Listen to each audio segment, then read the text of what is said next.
because Erteveld is going to pick up the first cream prize, we call it, of the race. That's some special cash bonus as you cross the finish line. See the big fountain of Logan's Circle there behind them as they curved around now and are coming down the stretch right in front of us.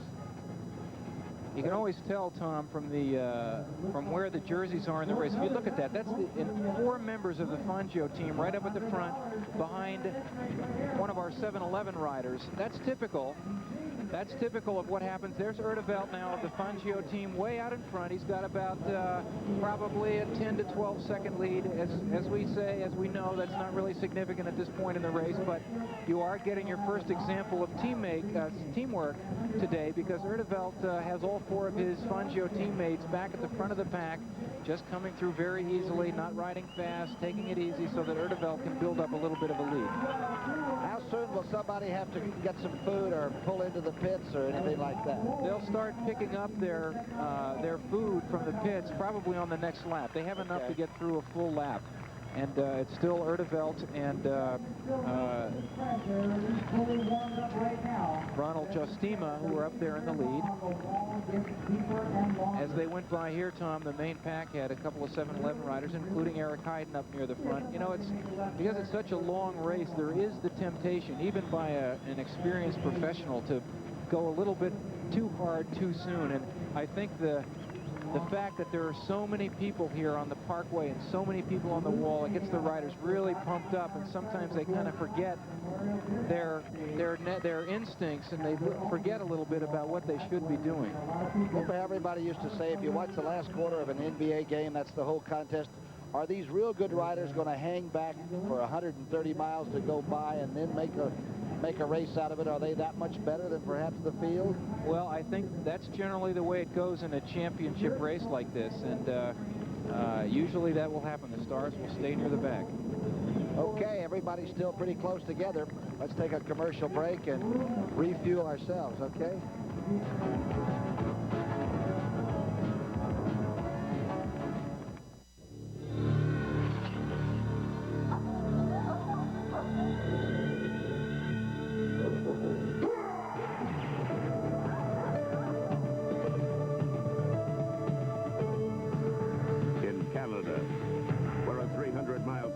Across Thunder Bay is some people's idea of walking the dog. You don't make a faint-hearted light beer. Now there's imported Molson Light. Canadian taste has finally come to light. Who says America has run out of opportunities? There are plenty out there, if you look for them. The people who built this country were doers, not doubters. Risk-takers, seeking opportunities, not guarantees. Today, I still see vast opportunities in hundreds of small to mid-sized companies whose entrepreneurial spirit and energy will continue to build America. At First Jersey Securities, we specialize in discovering such emerging growth companies for today's investors with vision. First Jersey Securities, come grow with us. Honey, this is not a 4-lane highway. Did I tell you the wrong turn? Of course not. You got something to eat? I'm Chiquita Banana, and I've come to say... Bet you don't know all the words. Bananas have to ripen in a certain way. Hey!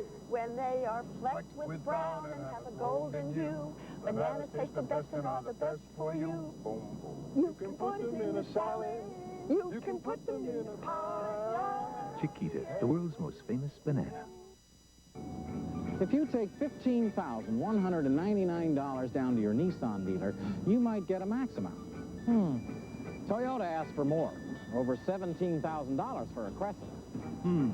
But if you take that kind of money down to your Mitsubishi Motors dealer, you'll see a huge selection of Mitsubishi Galants.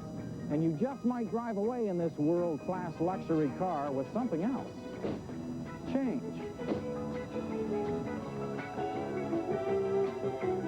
First official race in a very, very long time. The lead group on the left and the chase group, it's not very far behind. Juste Moran, the Canadian, is there, and Erteveld, of course, Dennis, who's been sort of up in near the front most of this race so far. The breeze is coming up a little bit right now, Dave. Will that be appreciated by the riders out there? Well, it's a double-edged sword in a way. Actually, I shouldn't say double-edged sword, but it'll cool them off in one sense, but it also, if it comes into their faces, it makes it very difficult. Heiden back in the pack there with the 7-Eleven group. there's no question that the 7-Eleven guys are talking it over. There's 2 riders away now, Erdevelt and Jostima. They're up the road, maybe 20, 30 seconds. The 2 riders are out of sight. Nobody too worried about it. Hayden's still riding very relaxed. There's no sign of panic. Okay, let's go and talk about the strategy of the 7-Eleven team and see what Eric Hayden has planned for today's race. At the start of the race, the big thing is to really get going. You know, sometimes it takes maybe an hour before you feel comfortable on your bike, and sometimes that hour can seem to last forever. And the big thing is just to get through that first, it's almost like getting through that first wall, you know, until you really start feeling like you got the flow of the race going. And after the first hour, the big thing is then just to stay relaxed and try to watch and see who's feeling well as far as on the other teams, and who's, you know, who's going up the hill better than anybody else. Who's the guy who, you know, is making a lot of attacks, that kind of thing, so that when the race really comes down to the more important last, you know, 20 miles, you know who to watch for. There are 2 riders that are making an attack early. That's Dennis Erdevelt and Ronald Jostima. They are away. We saw Eric Hayden as he was telling us about his strategy. We saw him sitting back in the field as he predicted he would be doing, just to get rested for that, or just to get loosened up for that first hour. They're almost an hour into the race, Tom, about 10 minutes shy of an hour so far, and we do have, starting the second lap, Dennis Erdevelt and Ronald Jostima jumped away from the field. They're at least 30 seconds ahead. And remember, last year, riders didn't start getting worried until a breakaway got as much as 6 minutes away from the field. So it's still not a significant move. What might happen is a couple of other riders could jump up from the field and maybe make a little bit bigger group, or they could let them go out, hang out there for a while. Well, Erdevelt, of course, was 13th here last year, which is certainly respectable. And I'm just thinking about foreigners coming after American dollars. It's still a pretty good value. And this is, of course, the richest one-day bicycle race in the world. I would imagine that's a lot of incentive. That's great. It's the great motivator for pro cyclists, Tom. Big money is something that they'll all race really hard for. It's a good example of what happens when you have only 2 riders in the lead. They'll switch pace, but they only have 1 other rider to share pace with. So they're actually doing a lot more work than if they're in a field of about 40 or 50 riders. So you can see that if they were out here for 4 or 5 hours just switching pace among them or between themselves, that they would wear out a lot quicker than somebody like Eric Hayden, for example, who's been what we call sitting in most of the day. What do you do with your head? In other words, are you thinking about race strategy, or do you try to settle in and think about the best ice cream sundae you ever had, or your best girl, or anything? What are you doing with your thoughts? Well, a lot of riders have told us that they sometimes drift off and start thinking about other things in the 3rd, 4th, 5th hour, like what a fool I am to be out here and things like that. But for the most part, there's a lot of concentration that has to go on in cycling. They have to be watching all the time what everybody else is doing. They have to evaluate and monitor the other riders, not only on opposing teams, but on their own teams as well. So there's a lot of thinking that goes on. Self-motivated. They're heading for the wall in Manayunk. So when we come back, folks, we hope you do too.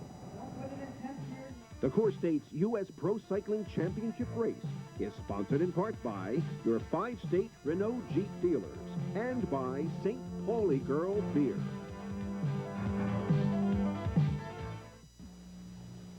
I think people buy new cars for very personal reasons. So let's dispense with what the car companies think is important. I think this Renault Alliance is a good car. So if you're not all that thrilled with whatever you're driving now, here's your chance to make a bit of a statement and get yourself a super little car in the bargain. Recently, I recommended a Renault Alliance to a friend. She's still my friend.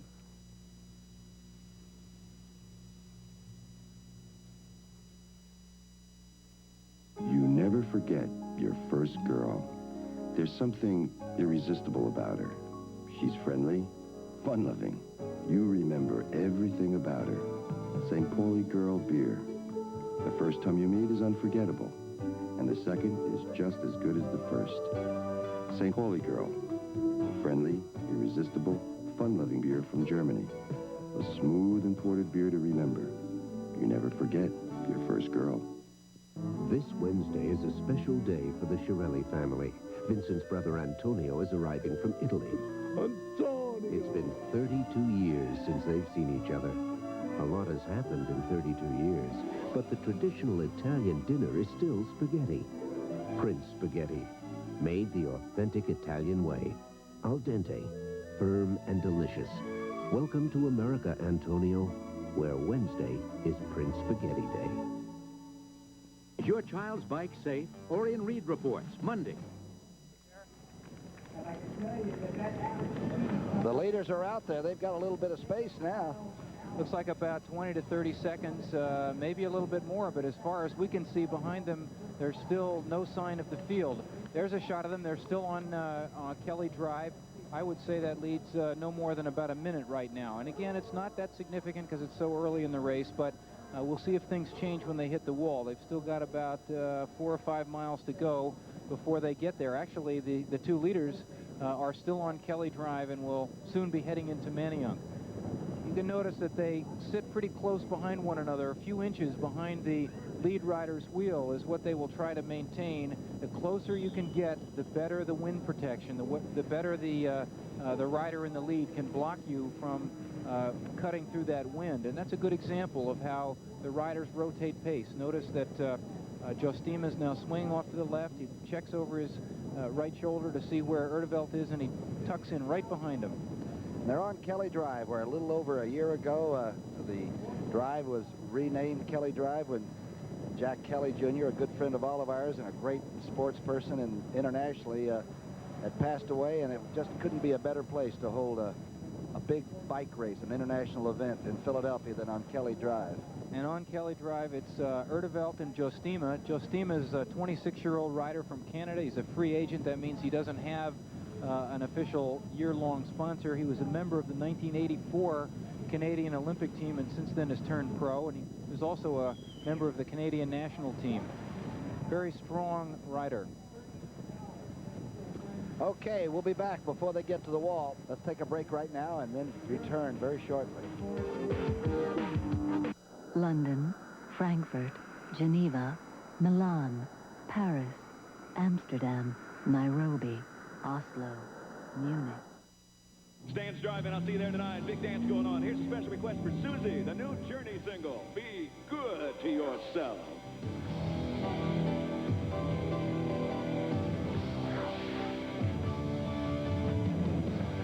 You're listening to station JRNY, where we play all Journey, raised on radio. So be good to yourself from the #1 band in America. Available at all Kmart locations for $7.94 LP or cassette. Gotta get cash, gotta be fast, before a bash, between class, after splash, gotta dash. What do? Just snap, snap, snap, snap your Mac, snap your Mac. On the street, inside stores, supermarkets, airports, all over the map. Just snap, snap your Mac, snap your Mac. I can even snap my Mac as cash to gas my Pontiac. Snap, snap, snap your Mac. Get the Mac, snap your Mac, snap your Mac.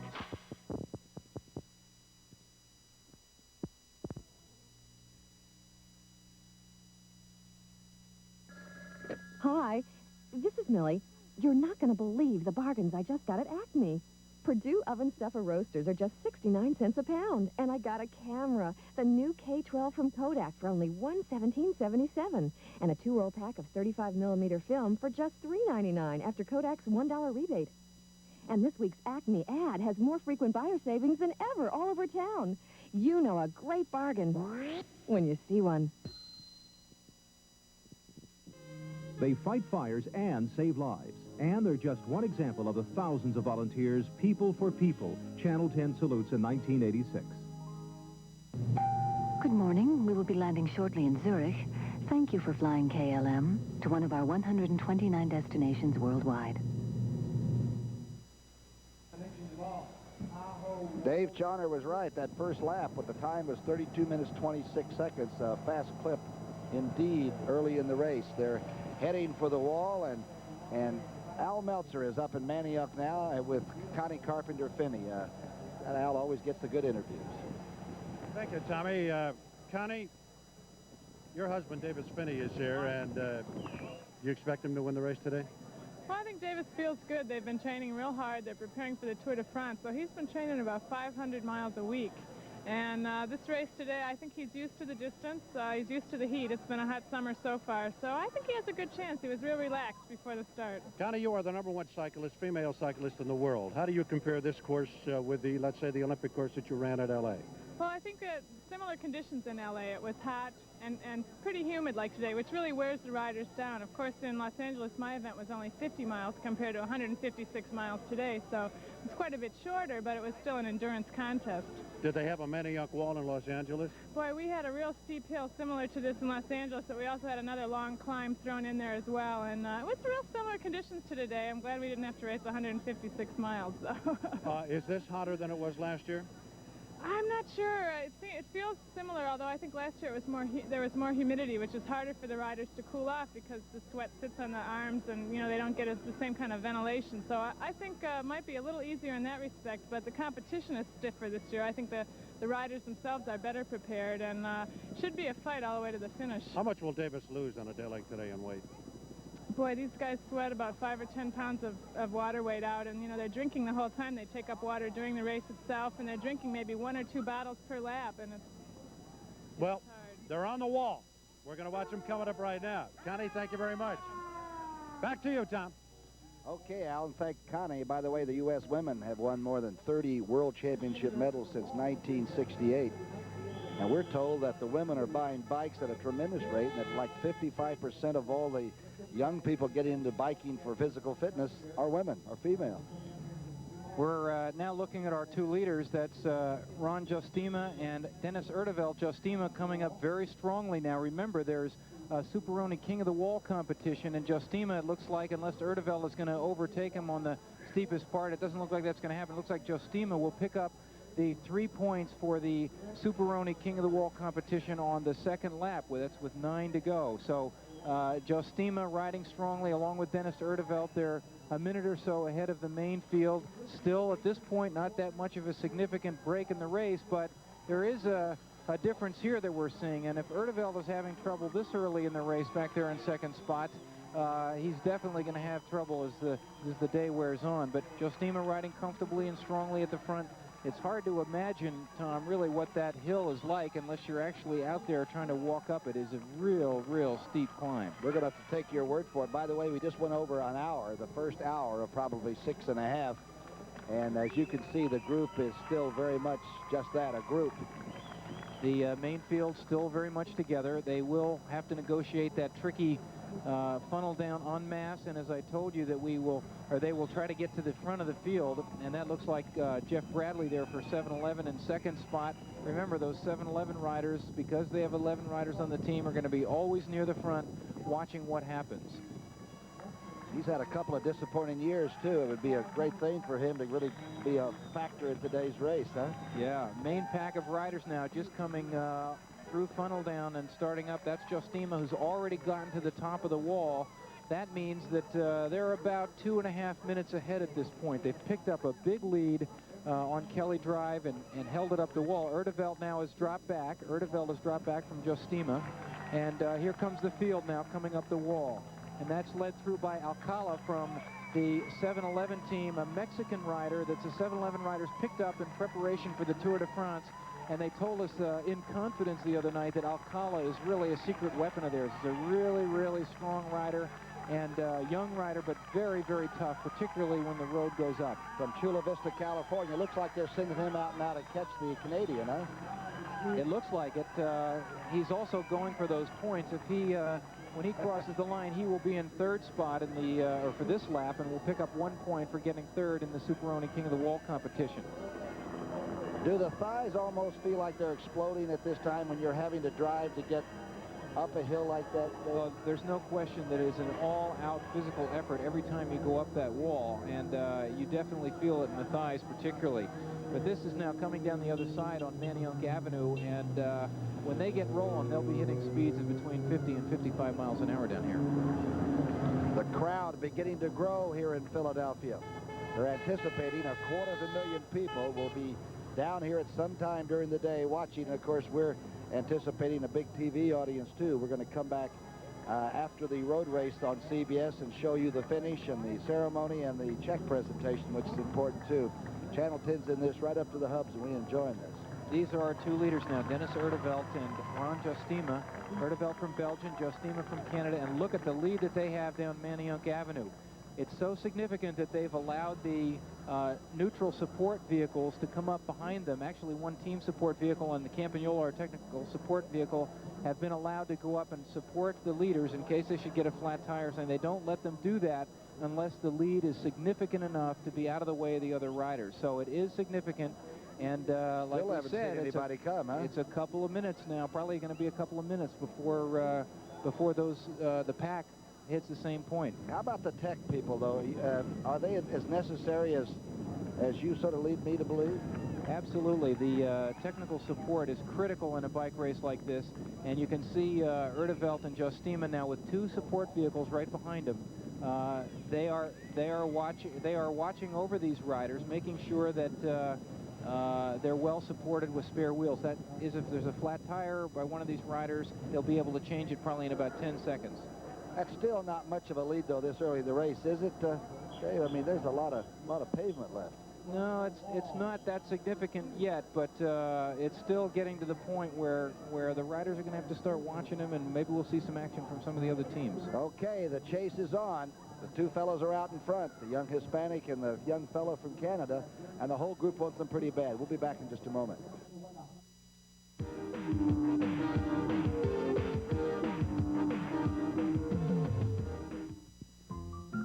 Now you've got another chance to buy 3 Goodyear Eagles and get a 4th one free. Buy 3 Eagle GT or Eagle ST tires, get a 4th one free at your Goodyear retailer. And you know, Goodyear Eagles can turn almost any old crate into a performance car. So you'd better step on it right now. Because the Goodyear sale ends June 24th. Do yourself a favor. Go to Goodyear. 100 bikes. 100 of the world's top cyclists. Put them together and you've got the 2nd annual CoreStates Championship. Last year, Eric Heiden, in a truly great effort, won the contest for first place. I think today's race promises to be even better. I'm proud of the fact that CoreStates has played a role in bringing it to Philadelphia. Take a good look. This may be the only time today you see these bikes standing still. CoreStates, the parent company of Philadelphia National Bank and Hamilton Bank. This Wednesday is a special day for the Chiarelli family. Vincent's brother Antonio is arriving from Italy. Antonio! It's been 32 years since they've seen each other. A lot has happened in 32 years, but the traditional Italian dinner is still spaghetti. Prince spaghetti, made the authentic Italian way. Al dente, firm and delicious. Welcome to America, Antonio, where Wednesday is Prince Spaghetti Day. To me, an automobile is not just a car. An automobile should be a work of art. So I compared the new Ford Taurus to the Audi 5000S. You know what? This Taurus makes you stand back and take a serious look. I love the dynamic lines, the way it feels on the road. Best of all, I love the money I saved. The Taurus costs over $5,000 less than the Audi. So why spend the extra money when you have the art of engineering right here? Ford Taurus.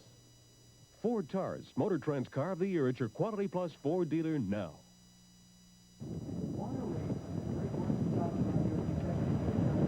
Well, there's Ron Justima in the lead there, and Erdevelt closely, and they're out in front by maybe a minute and a half or a couple of minutes. And we'll be back in just a moment.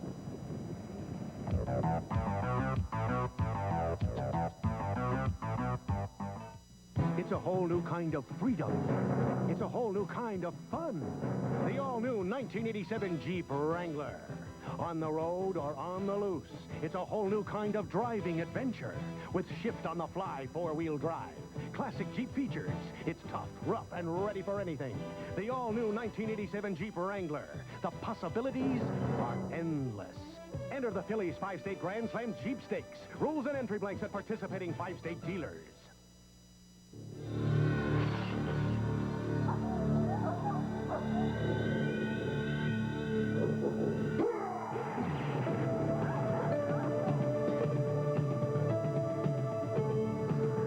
In Canada, where a 300-mile sled race across Thunder Bay is some people's idea of walking the dog.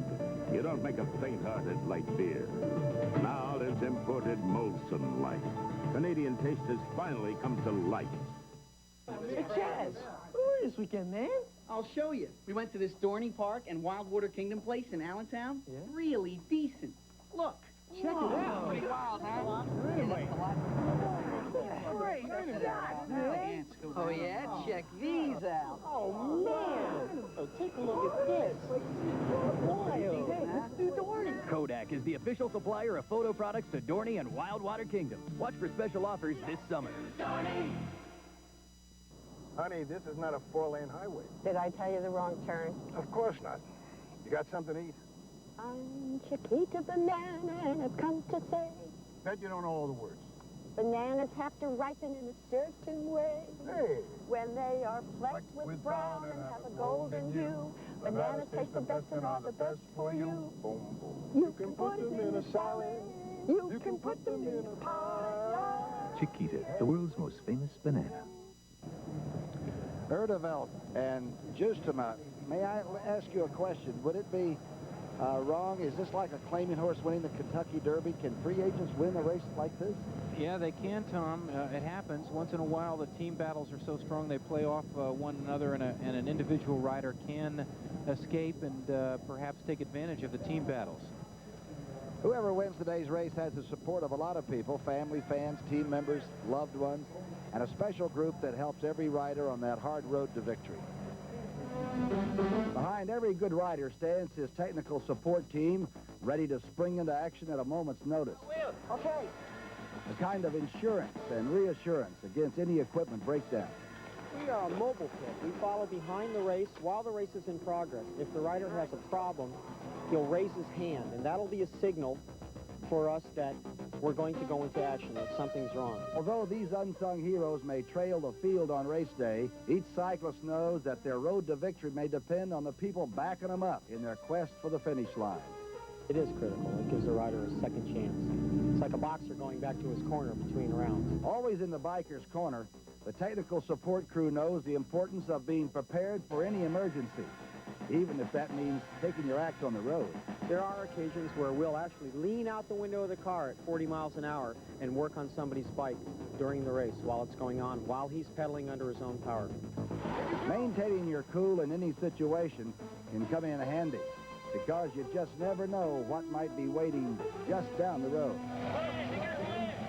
One time I can remember doing 12 people at one time in a crash. Everybody was hollering, I need a front wheel, I need a back wheel, I need a bike, straighten my handlebars, I've got a broken spoke.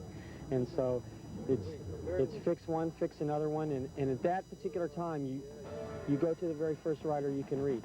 Picking up the pieces is what this job is all about. With a team of support vehicles riding watch over today's CoreStates Championship, the riders can rest assured that they will be in the best of hands. They don't get a lot of publicity, but you're looking live at those support groups, those tech people. And boy, you got to have the unselfish ones, don't you, that can fix the spokes and do the things that maybe the highly publicized rider doesn't even have a chance to do. It's essential that the riders have technical support, Tom, and there are a number of technical support vehicles in the caravan today. There are official team vehicles of the teams that are entered from Europe. They're supported. There are team vehicles for like 7-Eleven, Schwinn, and the other American teams. And then there are a couple of motorcycles also that carry wheels on them. And our neutral technical support, which is critical in every race, is Campagnolo. That's the vehicle that swings into place to cover anything in case one of the teams is busy. But it's a critical part of the bike racing, and if a rider doesn't have technical support and he has a mechanical difficulty, it can really actually destroy his chances in the race. How about the bike itself? Are they tailor-made? In other words, if you're a little taller, do you have a taller type bike? I know they cost a couple of $3,000, don't they? All of the bikes are custom made, and they sell for anywhere between about $800 or $900 all the way up to $2,000. But they're made specifically for the riders and specifically for the particular style of race that they happen to be competing in at the time. Some of these pros have 7 bicycles, a bicycle for every day of the week and every different kind of event if they wanted. And they're the power package. They're the turbo, right? Yeah, exactly. Justement, Ron, the young Canadian, and Dennis Erdevelt from Belgium. Now you can see that they're out in front, and here's the chase group. And there's some angry fellas back there, I'll tell you, but they're riding easy. The field is still pretty much relaxed. You can tell how the riders are going by looking at their position on the bike. When they have their hands on tops of the bars and they're just kind of pedaling along, coasting a little bit, taking a drink of water, you know that they're not really as serious or as intense as they would be if they were going fast. If you contrast that with the 2 leaders in the breakaway, they're working very hard, either down, crouched down a little bit lower, definitely switching pace very regularly. You can get a good example of that. They're crouched a little bit lower. They're keeping a steady rhythm. They're pushing big gears, swapping pace about every, I would say, 10 to 15 meters so that no one rider has to take the lead for too long. And when they're riding like this consistently, they can build up a big time cushion between themselves and the main field, and that's what's happened now on Kelly Drive. The Irishman, McCormick's keeping himself under wraps. He's back in the pack, too, and you know that's hard for him. All the heavy hitters so far, Tom, are back in the pack. Hayden is back there relaxing. Didi Taureau, we have not even seen him today. We probably won't see him until towards the end of the race. That's our West German superstar. Tom Brzezinski has not shown himself at the front at all yet. He was 4th last year. And a lot of the top riders still back in the back. So we're just sort of keeping you comprised of what's going on as these 2 lead right now. They're on Kelly Drive. It looks like it's an easy ride, and as Dave said, gee, they're just relaxing back there. I can't believe it. We'll be back in just a moment. The CoreStates U.S. Pro Cycling Championship race is sponsored in part by the Pennsylvania Lottery and by your Pontiac Pace Setters.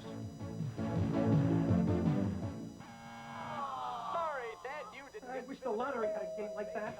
Like clean up. That's right, Bob. Now you can play the Pennsylvania Lottery's new instant game, Spin to Win. Me? Spin to win? Just match 3 amounts, win that amount. Match 3 big wheels, you spin the big wheel for 50. So $100,000 instantly. There's even a grand prize, $1,000 a week for life. Spin to Win from the Pennsylvania Lottery. Bob. What makes the world-class Pontiac 6000 such a world-class value? Its low price, under $10,000. And its lowest finance rate ever, 6.9%. Your Pontiac Pace Setters have hundreds of new Pontiac 6000s to choose from. Our best selection ever, all with 6.9% GMAC financing. Buy your Pontiac 6000 with prices starting at under $10,000. Or lease it with payments so low you'll be amazed. Around $196 a month. Go world-class now at your Pontiac Pace Setters. If you could put together your own radio station, what would you do? Great classic rock and roll. Like The Doors. Yeah, classic rock. And the best music of today. Sounds good. And the personalities. People who play what I like. The Moody Blues. And Phil Collins. Or Crosby, Stills, and Nash. And news. Thanks. With weather and traffic reports. So what do we do? Go out and buy our own station? Or listen to Q102, Philadelphia's rock and roll alternative. WIOQ. That is an alternative. Justema and Erdevelt, they can't seem to decide who in the heck's going to lead. Are they playing games together well, or are they just sort of out there because they happen to show up? Well, Tom, I think they're working pretty well together. It seems like Justema comes through a little bit harder than he should when it's his turn to lead.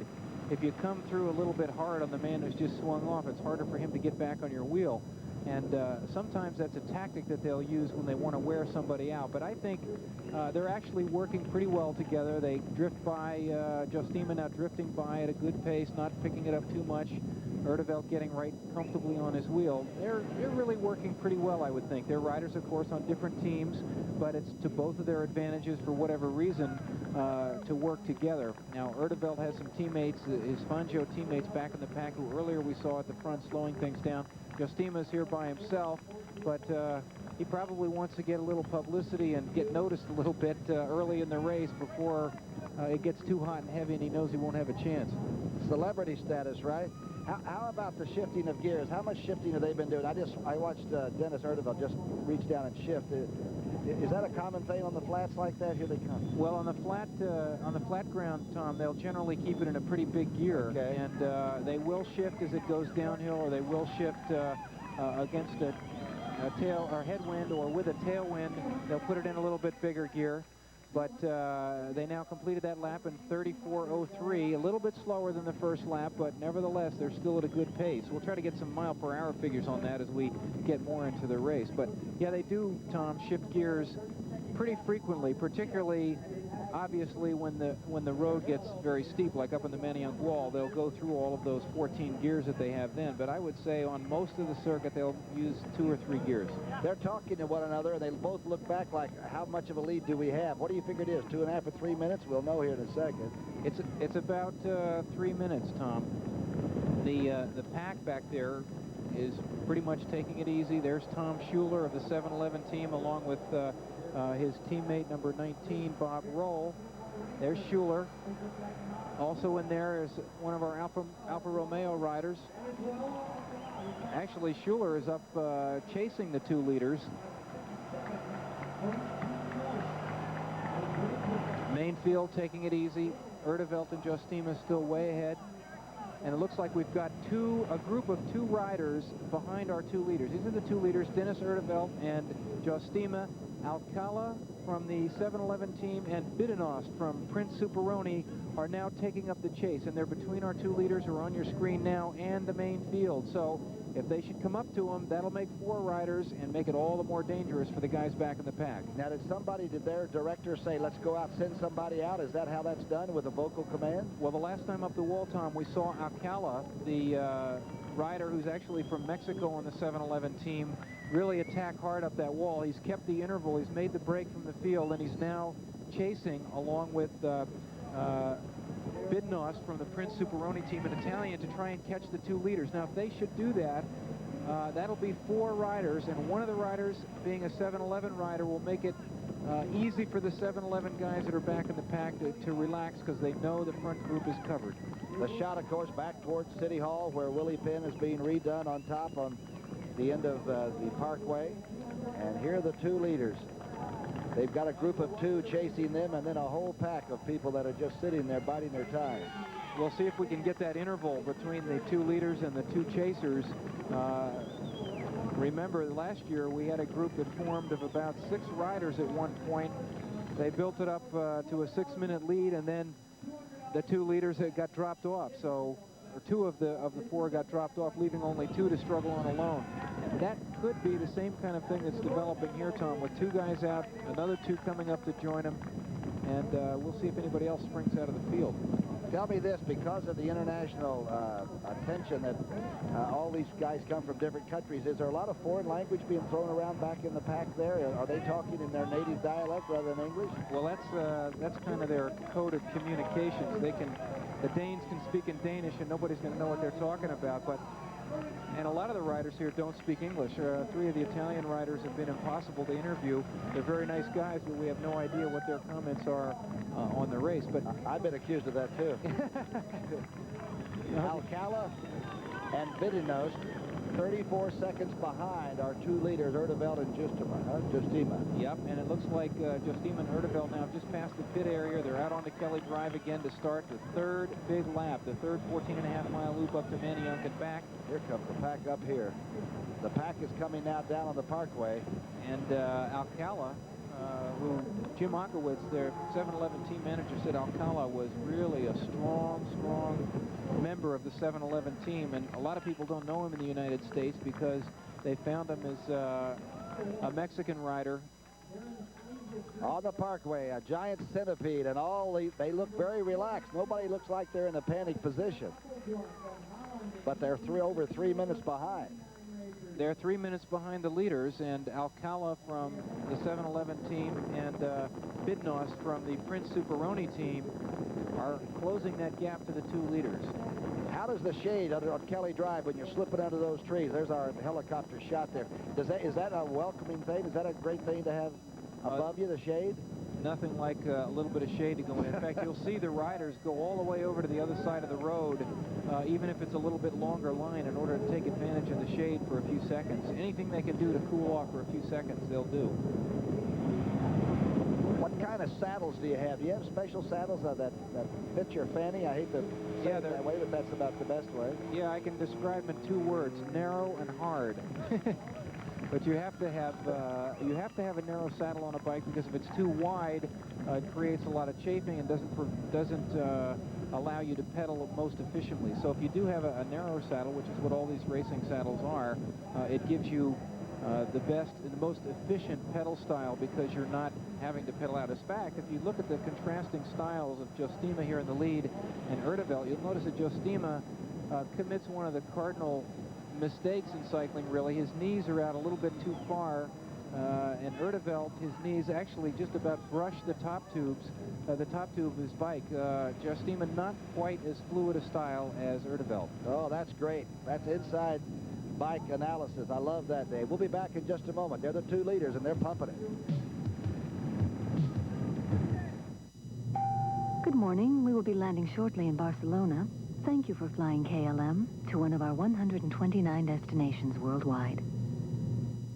If you're going to buy a sporty four-wheel drive, there's a word you ought to know. The word is Montero. It's from Mitsubishi. It's not cute, it's equipped. You get all-terrain radials, a powerful 2.6-liter engine, power steering, and you get it for $95.79. So when you're talking sport utility value, remember, the name is Montero. The company is Mitsubishi. End of discussion. What do you mean it's not cute? For a great deal on a Montero, see your local Mitsubishi Motors dealer. It's a hit. With Hers free Phillies Reserve seat ticket offer, you'll be heading for home with 4 bags of Hers snacks. Then heading to Veterans Stadium for a free Phillies Reserve seat ticket. See specially marked bags of Hers snacks for all the details. Then go and catch exciting Phillies baseball for free. So what are you waiting for? Buy 4 bags of Hers snacks now and get your free Phillies Reserve seat ticket instantly. It's a pitch from Hers and the Phillies you won't want to miss. Meet the J-Team, the 1, 2, 3-man Jiffy Lube complete team. Every Jiffy Lube in America has a J-Team, and they give 15,000 cars a day 14-point filter, oil, lube, and fluid service in 10 minutes with no appointment. The J-Team is fast. The J-Team is good. The J-Team is complete. Coast to coast, come to Jiffy Lube for complete 14-point service. Jiffy Lube complete. Check it out. The highly trained members of your volunteer ambulance corps are there when you need them. Be there now when they need you. Call, join, and support your volunteer corps today. Good morning. We will be landing shortly in Oslo.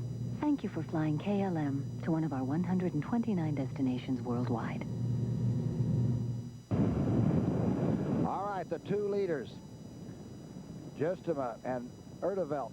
But they're being chased and almost being caught by the two chasers, Alcala. That's Alcala, Tom, from the 7-Eleven team, and also Bidnost, Maurizio Bidnost from the Prince Superoni team. Now, the Alcala and Bidnost are just a few seconds behind our two leaders who've been out there now for almost 2 laps. That's Dennis Erdevelt and Ron Justima. Now, here are the two chasers. Notice that they're working very well together. The two guys in the lead, Justima and Erdevelt, are actually easing up a little bit. They've been looking over their shoulders a lot to see where they're coming. And it's to their advantage to join up with 2 other riders. Also, that forms a much more efficient unit. They can share the pace with 2 other riders. But between the leaders and the others, the gap had gone to 3 minutes and 51 seconds.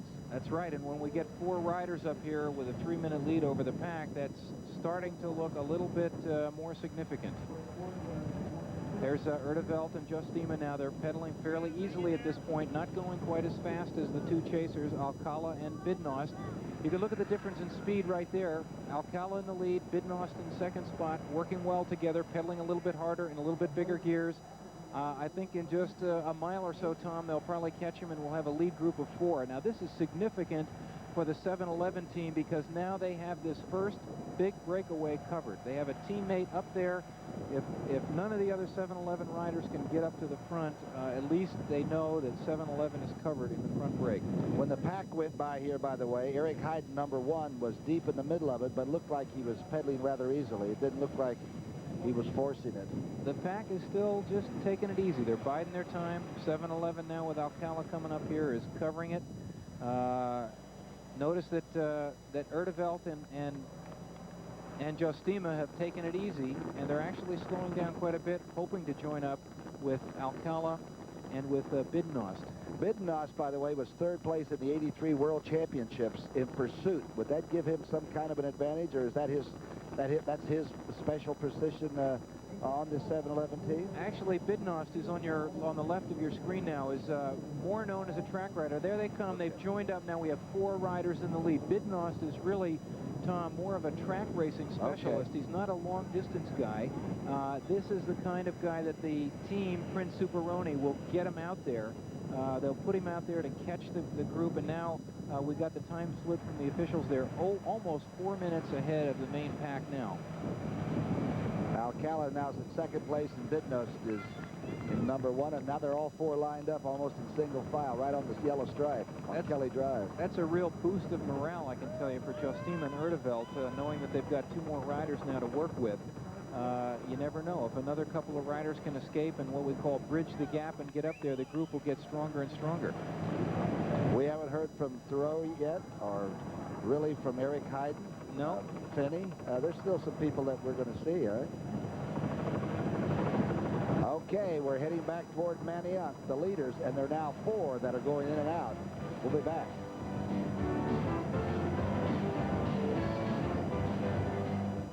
What makes the world-class Pontiac 6000 such a world-class value? Its low price, under $10,000. And its lowest finance rate ever, 6.9%. Your Pontiac pace setters have hundreds of new Pontiac 6000s to choose from. Our best selection ever, all with 6.9% GMAC financing.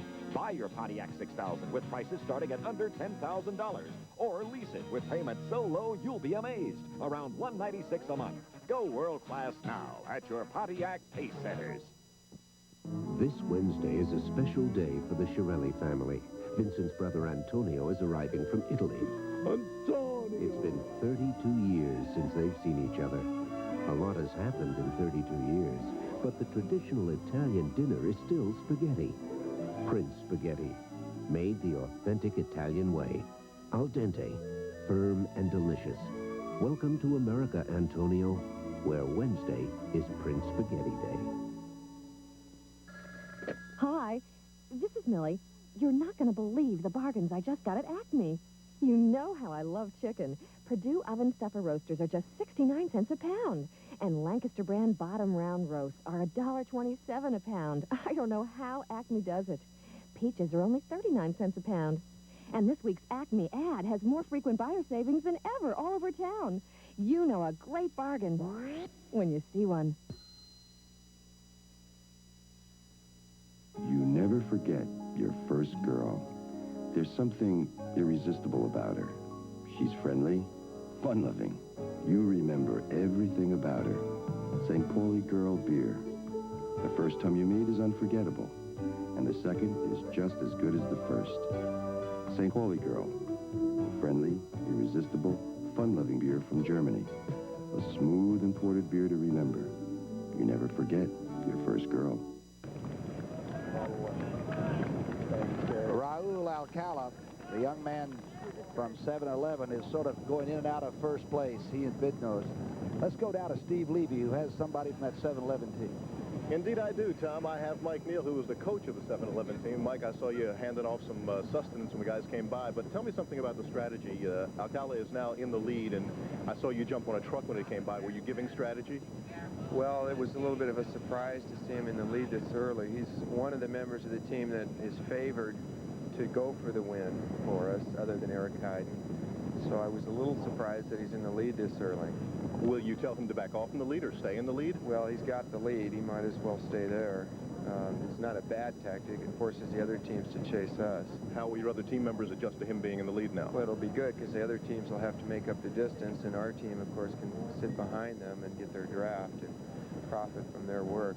Is it difficult for a rider who is not used to being in the lead, if he gets up there with the lead pack, to run that kind of pace? It is very difficult. Raul is probably one of his better qualities as a cyclist is his endurance and stamina. Okay. So he is the type of rider who could keep the lead the whole time. Well, Mike, we're going to be checking back with you from time to time, and hope you'll be able to stand here and let us know what's happening. Sure. This is Mike Neal, and I'm Steve Levy. Tommy, let's see what the rest of the pack's doing now. Okay, Steve. Actually, we're getting sort of a slow pace. Maybe this humidity and the heat are responsible. It's 23.5 miles an hour for the first 2 laps. young Alcala is becoming quite a Mexican sports folk hero. And as you know how dedicated they are to their sports fans, he's going to go to the Tour de France, and I have a feeling this young man is here to stay. He's no shot in the dark, so to speak. Well, Tom, we heard Mike Neal, who himself is one of America's best cyclists. Neal placed 10th in the Professional World Championships back in the late 70s, and he was one of the real pioneers of Americans racing over in Europe. He raced in Italy for professional teams for a number of years, and Neal is considered one of the best strategists in the United States. He's a real good coach, and it's interesting to hear Neal say that it was a little bit unexpected to see Alcala in the lead group so early because he was really a designated rider, and the 7-Eleven guys wouldn't expect him to be out there so early. But the fact that he's there and he's a strong rider and a good distance rider has actually put the 7-Eleven team a little bit at ease because, as Mike Neal said, that forces the riders from the other teams to chase. 7-Eleven's got this breakaway covered with Alcala in there, and all the better if he can hold out to the end. And as we've said too many times, maybe for some people, the 7-Eleven team is balanced and it's strong and it's talented, and it's going to be maybe the big racing team in all of the world. And there's a lot of money in this right now. Le Monde is a $300,000 a year sports person, so if you're good and you want to pay the price, cycling might be your bag. Well, there's $20,000 on the line for first place today, Tom. As you know, it's $100,000 total purse, a little over $100,000 with the Superoni King of the Wall competition added in. And as we know, the teams will split the prize money, even if, for example, Eric Heiden won the $20,000 check. When the day is done, it's divided up among the teammates according to a formula that the team has decided on in advance, because they all do work together all day long. And that's the best way to make sure that you have people working for you. If you can't win and your teammate wins, at least you know that you're going to get a cut of the pot. You're looking at Raul Alcala, the 22-year-older from Chula Vista, California, who's really gotten out and gotten into the top 1 or 2 positions for 7-Eleven. And we don't want to disappoint you, you know, now that you're into this with us. We're going to go away at about 1 o'clock, and then we're going to keep you informed with some live cut-ins of the middle of the Michigan 400 that's on the network, and then we're going to come back at 4:30 and show you what's really going to happen down the stretch, and that's what really happens. We'll be back in just a moment. They're riding hot.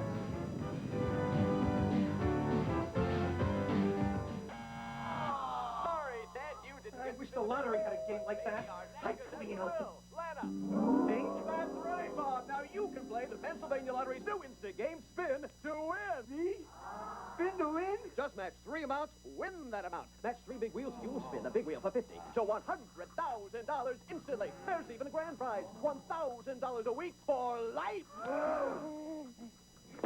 Spin to Win from the Pennsylvania Lottery. Bob. Would you care to attend the dance with me?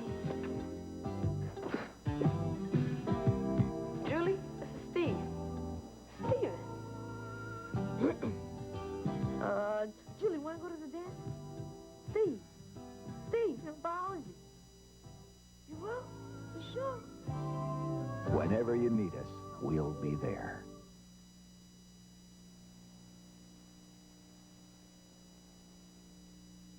It's a whole new kind of freedom. It's a whole new kind of fun.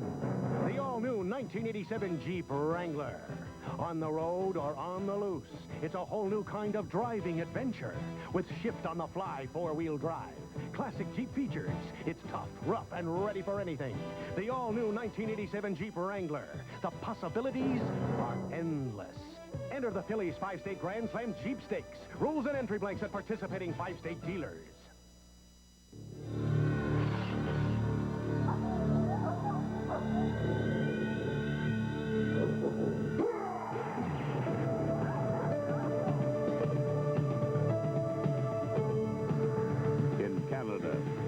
Where a 300-mile sled race across Thunder Bay is some people's idea of walking the dog.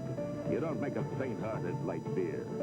Now there's imported Molson Light. Canadian taste has finally come to light. Raul is taking the wall and leaving the whole field behind him. This is an incredible move by Alcala. They call him Bernardo because he is built like Bernard Hinault, one of the most aggressive riders in the world and a 5-time Tour de France winner. That's really an incredible effort by Alcala. He's actually was the most aggressive rider in the 1984 Coors Classic in Colorado, which is significant. We're seeing some of that aggressive riding right here, and the way he went up that wall, Tom, was incredible. I mean, he's already blown those 3 riders that he was with behind, and let's see if we can go back to him in a replay. You can see Alcala at the very bottom of the wall. This is a replay, very bottom of the wall. Alcala looked over his shoulders, took off. He's going for the Superoni King of the Wall points, and he's riding very relaxed for going so fast. And I think this guy is somebody we're really going to be watching out for. But look at that smooth style, very relaxed. And now here he is back live, Raul Alcala, who picked up 3 points and is now tied for the lead in the Superoni King of the Wall competition. Has he shifted now to a higher gear? I noticed he was really hitting a heavy gear coming up there when he went by everybody. Yeah, now that they get to the top of the climb, they will be shifting into a higher gear, but Alcala's sitting up. He's relaxing, knowing that if he goes all by himself, he's going to waste a lot of energy, so he is waiting up for the other 3 riders so that they can again get back into a smooth working group. Alcala made that sprint on the wall, obviously to go for the Superoni King of the Wall competition. He picked up 3 points, and that puts him right in there in the standings. We'll have those standings for you in just a second. He likes the tough places to perform. He was 3rd at the Tour of Baja. You know, there's a rock about every 3 inches there, and he was the winner of the Morgul Bismarck Road Race. So if you've ever been around that part of the Dakotas, you know that's tough duty, too. There's no question that Alcala is a spirited, aggressive rider, and he's also a very good-looking bike rider. He's got a well-proportioned position on his bike. He rides very smoothly, seems to ride well within himself. Definitely a talented-looking bike rider. You know what has interested me the most about your cyclists is that, one, they love education. A lot of them are trying into pre-med and have degrees, master's degrees, pre-law and everything else, and they're into very intellectual type thought-provoking things. Some of them are into cabinet working and electronic stuff where they build their own things. They're really an interesting group of young athletes, really. There's a lot of talent out there, not just on the bike. It's true, Tom. There are many of these guys have a lot of different interests and a lot of good skills. Alcala, you can see there now being joined by Bidnost, I think, from the Prince Superoni team, hoping that the other 2 riders will get back up with him. Remember, they do want to work together at this early stage in the race with some other riders, and I think it's Erdevelt that has not gotten in view yet. Bidnost is up there, and I think this is Jostima, but Erdevelt has definitely fallen behind one of the early animators of the race. That's typical, Tom. We saw it last year. It's happening this year. Erdevelt was the first guy to break away, and now he's the first guy to lose contact with the leaders. The celebrity status doesn't last very long. It's like everything else in life, huh? That's right. You've got to earn your position at the front, no question about it. Well, they're swinging down ridge now, heading for Kelly Drive again. Yep, and that's that swooping 50 to 50 mile an hour stretch on the course. And it's Alcala in the lead. Now here comes the main field coming through on the wall. They are at this point just crossing the summit of the Manayunk wall. I saw Jens Vegerby up at the front. They're still pretty much bunched together, riding fairly comfortably out of the saddle to get that extra effort. And they're spreading out, Tom. You can see that wall is definitely a point in the course that will stretch the riders out. Look at that crowd up in Manayunk along the wall up there. It's about 50 deep and lined on all sides. Boy, Philadelphia loves a parade or an event like this. They've really taken to this tournament. I think you're going to be here every year, whether you like it or not. What a crowd. We'd love to be here every year. It's incredible, this crowd, compared to last year even, Tom. We had about 20,000 people on the wall. This year we've got about 50,000, it looks like. Okay, we're going to sign off, as I said. We'll be back at 4:30 with the conclusion and the presentation. And Raul Alcala right now, the 7-Eleven team, is humming. Look at that. He's coming right down there, and of course we're sitting out here in the heat. You can see us. We'll be back at 4:30.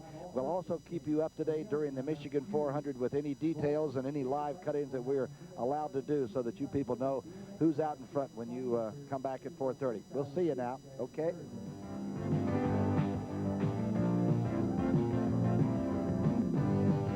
CoreStates U.S. Pro Cycling Championship race was sponsored in part by KLM Royal Dutch Airlines and by CoreStates Financial Corporation, parent company of Philadelphia National Bank and Hamilton Bank.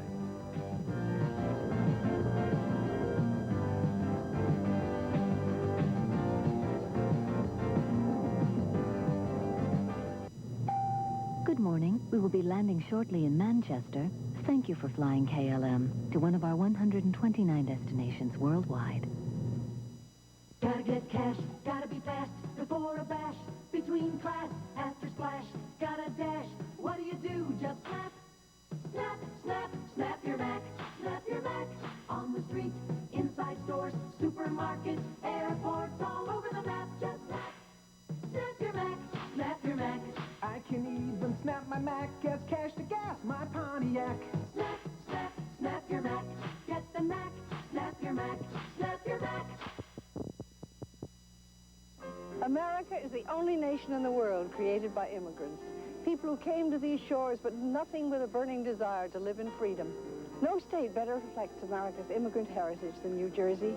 More than 100 different ethnic groups reside here, and we are proud of our heritages. As we salute Lady Liberty, let's remember what she meant to our parents and to our grandparents, and what she still means to the whole world. The right of every one of us to live in freedom. There's more than one way to miss graduation.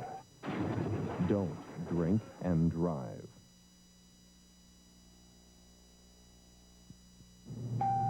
Good morning. We will be landing shortly in Frankfurt. Thank you for flying KLM to one of our 129 destinations worldwide.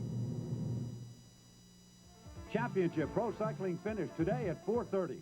Today, nearly 100 of the world's top cyclists are in Philadelphia for the second annual CoreStates Championship. Last year, Eric Heiden, in a truly great effort, rode away with first place. I think today's race promises to be even better. I'm proud of the fact that CoreStates has played a role in bringing it to Philadelphia. Take a good look. This may be the only time today you see these bikes standing still. CoreStates, the parent company of Philadelphia National Bank and Hamilton Bank. If you could put together your own radio station, what would you do? Great classic rock and roll. Like The Doors. Yeah, classic rock. And the best music of today. Sounds good. And the personalities. People who play what I like. The Moody Blues. And Phil Collins. Or Crosby, Stills, and Nash. And news. Thanks. With weather and traffic reports. So what do? Go out and buy our own station? Or listen to Q102, Philadelphia's rock and roll alternative. WIOQ. That is an alternative. Is your child's bike safe? Or in Read Reports, Monday. Everyone, welcome back to the CoreStates U.S. Pro Cycling Championships. You will not see the CBS fight, the cruiserweight division between Henry Tillman and Bert Cooper. And the reason is we're in our 9th lap. You can see the field now. The leaders in the field are 21 strong, heading for the Manayunk wall. I'm Tom Brookshire. Along with me in the middle here is Timmy Blumenthal, who has really saved us a million times today. And, of course, our expert analyst and the director of this great sporting event, Dave Chauner. Dave, a lot happened while everybody was gone, but it looks like the real race is going to be run from now on these last 2 laps. There's no question, Tom, that the strongest riders are still in contention. We have seven 7-11 riders, but before we got to this point, there was a lot of action out there on the course. Okay, let's go some replay then and try to bring people up to date, and we'll get on with our race as of right now. For the replay, Dave, just jump in whenever you feel happy here. 42 miles into the race, we had 3 leaders. Alcala from 7-11, Bidden Austin, Justima. Alcala very much the strong rider in the race. Justima soon was out with a cramp. He continued to ride, too, even though the cramp really, dropped him out of contention. Alcala still riding very strong with Justima. Alcala's been really the animator of the race, Tom. And back in the field, his 7-11 teammates, you can see them spread across the road, were doing everything they could to slow the field down so that Alcala could pick up all those extra points he was winning for the Superoni King of the Wall competition. On the 7th lap, Alcala was alone. After 3.5 hours, he was 6 times first up the wall and gained 19 points in the Superoni competition. But then Speaks and Pierce from the Schwinn Icy Hot team broke away from the field to catch Alcala. Alcala was riding along, waiting for instructions, taking it easy. He knew there were some riders coming up from behind. Right at the end of the 7th lap is when they got him, huh? After 108 miles, Pearson Speaks caught Alcala. And when they caught him on the Benjamin Franklin Parkway, they tried to blow right by him. But Alcala, showing the tremendous fortitude that we've seen all day, sprinted hard and stayed right with him. It was an incredible effort by Alcala after being out there alone for so long. 7 miles later, on the 8th lap, Speaks was dropped, leaving Pierce and Alcala alone up the wall. And there's Speaks, who really had a hard time making it up the wall on the 8th lap.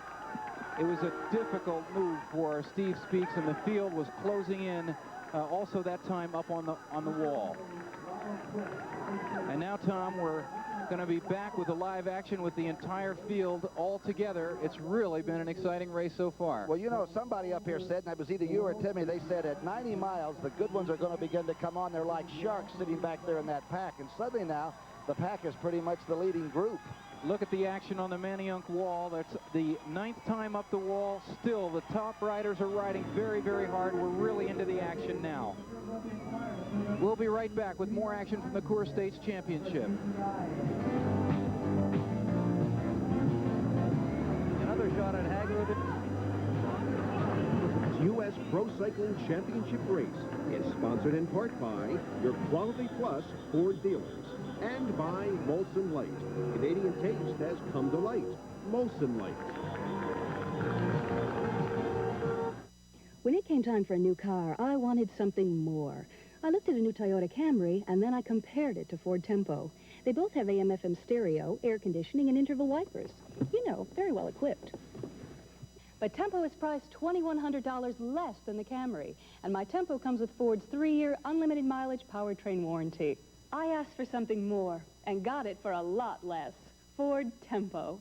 7.9% financing now on Tempo at your Quality Plus Ford dealers.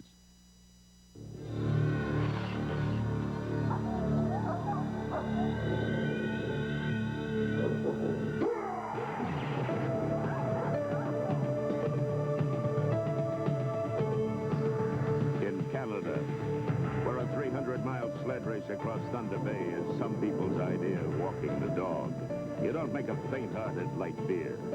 Now there's imported Molson Light. Canadian taste has finally come to light.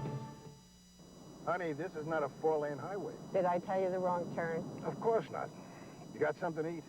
I'm Chiquita Banana, and I've come to say Bet you don't know all the words. bananas have to ripen in a certain way. Hey! When they are flecked with brown and have a golden hue, bananas taste the best and are the best for you. Boom, boom. You can put them in a salad.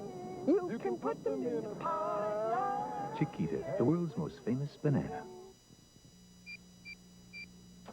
We've just started the world's most advanced yard tractor, Gilson, with eCam 2000.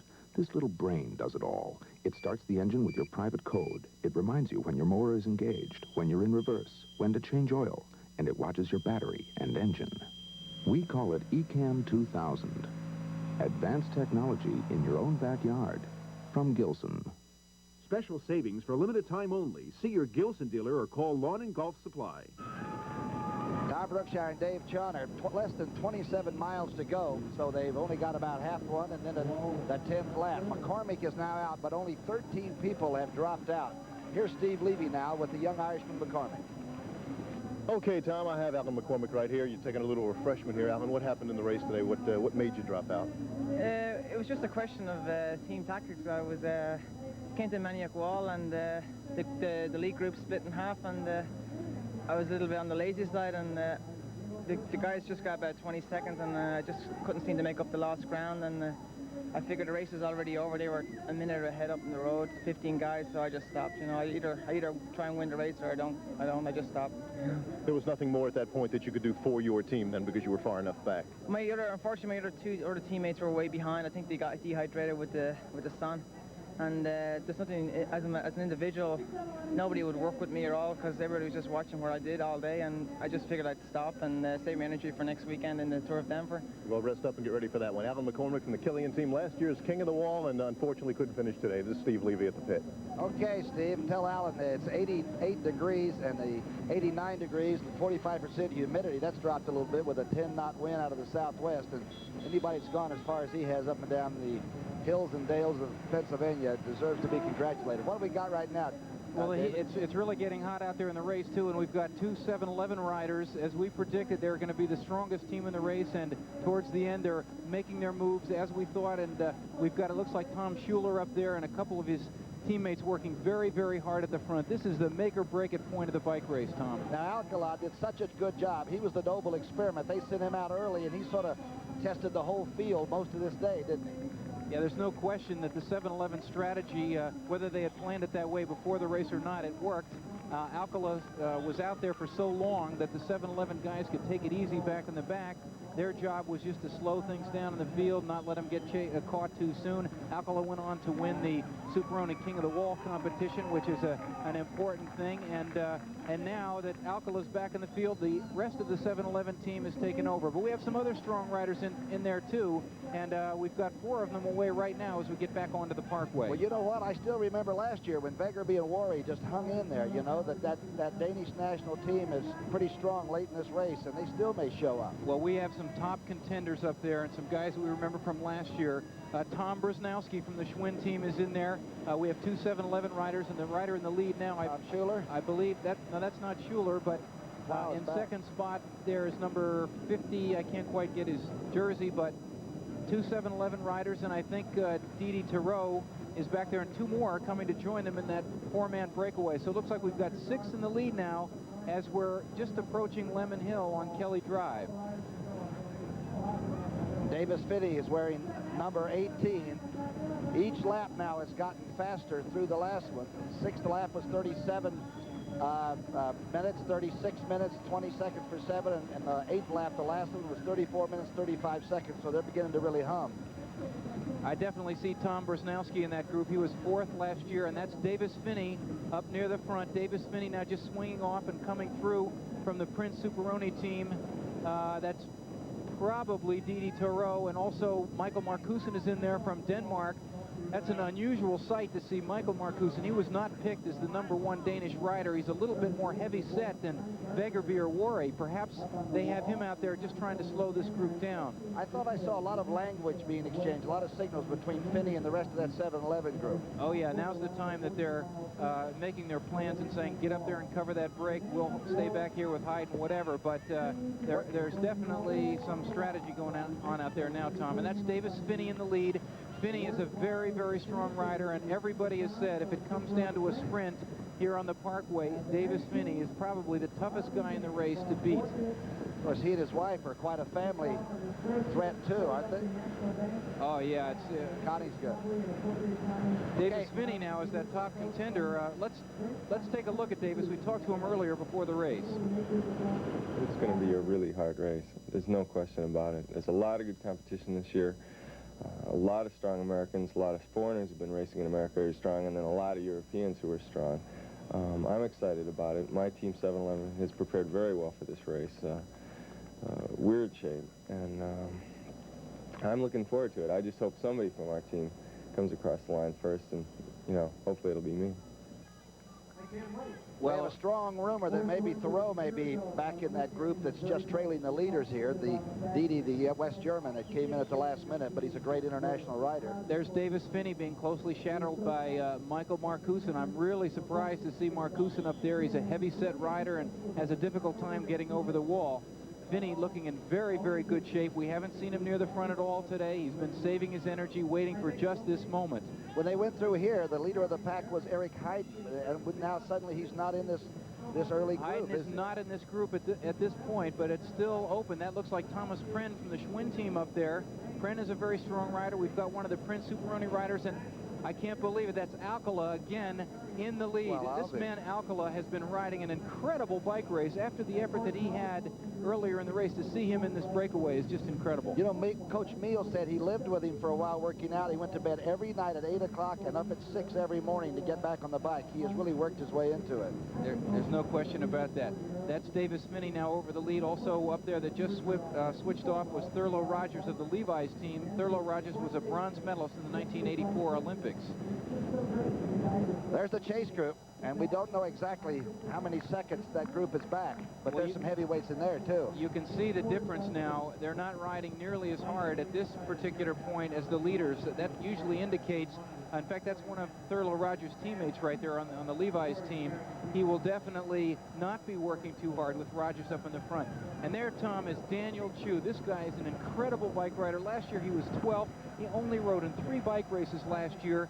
He lives out in western Pennsylvania. The kid just rides all day long, 7-8 hours long. He's here by himself with no teammates, and to see him up in this second group is just amazing. Keep in mind for everybody out there, they've only got one more shot at the wall, and that's in that 10th and final lap. So the guys that go to the whip and are good stretch runners might come on here. Maybe Hayden is one of those. He was last year. Yeah, I don't see Hayden in this lead group. Here they are now. That's Thurlow Rogers almost coming into our camera, trying to get into a tuck so that he can go faster down this short stretch off of Strawberry Meadow. Alcala still up there. Davis Finney in 7-11. That's Thurlow Rogers. We just saw him. Tom Brzezinski was 4th last year. Thomas Pren, a Schwinn teammate of Brzezinski's, and Michael Markusen of Denmark. And Brzezinski last year didn't have a teammate up there with him. Remember, he had to be the odd man out, so to speak, in that 5 that came down the stretch. It's a significant difference, Tom. Brzezinski had told us earlier that he was definitely going to go for the win this year. He wanted to be there at the end. He said he was coming with a stronger team, and to see Thomas Pren up there, who also finished in the top 15 at the CoreStates last year, really means a lot for Tom Brzezinski's chances today. I got on that motorcycle with your friend Brian Trevor, and he took me up into Manayunk, and that's the darndest people collection I've ever seen up there. There must be 100,000 people just in Manayunk today. Looked like the Tour de France to me up there, Tom. Ah, it sounds good. Philadelphia loves it. Okay, we'll be back in a minute. Don't go away. We're going to go to the stretch. Good morning. We will be landing shortly in Hamburg. Thank you for flying KLM to one of our 129 destinations worldwide. Have you taken the test? If not, you're probably driving an ordinary car when you could be driving your new Buick.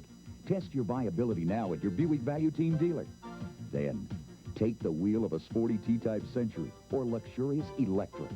And now with GMAC financing as low as 5.9, you'll be surprised at the Buick you really can't afford.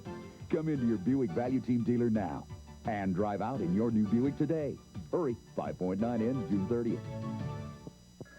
Hi, this is Millie. You're not going to believe the bargains I just got at Acme. Lancaster brand bottom round roasts are just $1.27 a pound. And you know how I love my morning coffee. Acme's got Maxwell House for $2.99 in a 1-pound can, and a roll of Bounty paper towels for 69 cents. And this week's Acme ad has more frequent buyer savings than ever all over town. You know a great bargain when you see one. Thousands of women have some type of benign breast lumps. Many think this condition, called fibrocystic disease, increases their risk of breast cancer. Not always true. For a brochure about fibrocystic breast disease, write the College of American Pathologists, Box 566, Skokie, Illinois, 676. The more we know about your body, the more you should know. The water's a mighty fine way to enjoy a mighty fine day. So make boating as safe as it's fun. For Mom, Dad, the kids, and just everyone. Be smart. Take Scout boating toys. Oh, 1-800-336-BOAT.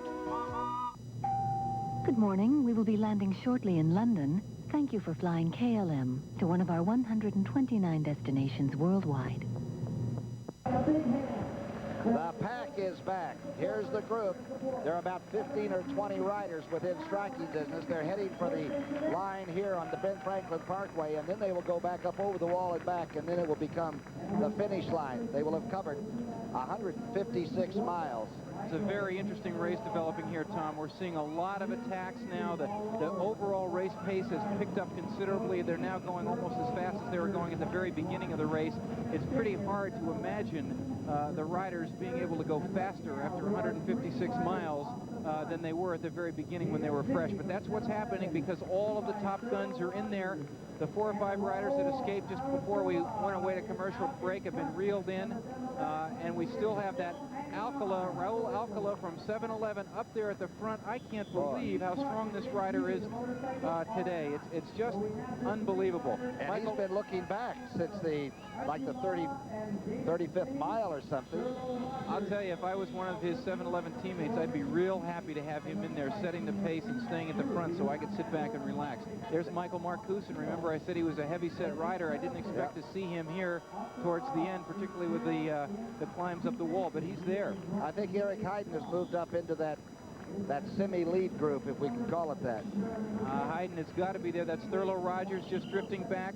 That's Ron Kiefel on the 7-Eleven team up there. He's one of 7-Eleven's favorites. There's Didi Thoreau, the first look at Didi Thoreau of West Germany, followed by Michael Marcuson. Marcuson is staying near the front of this group to protect the chances of Jens Vegerby, who's now sort of in the middle of your screen, and Jesper Warre, who's a couple of riders back.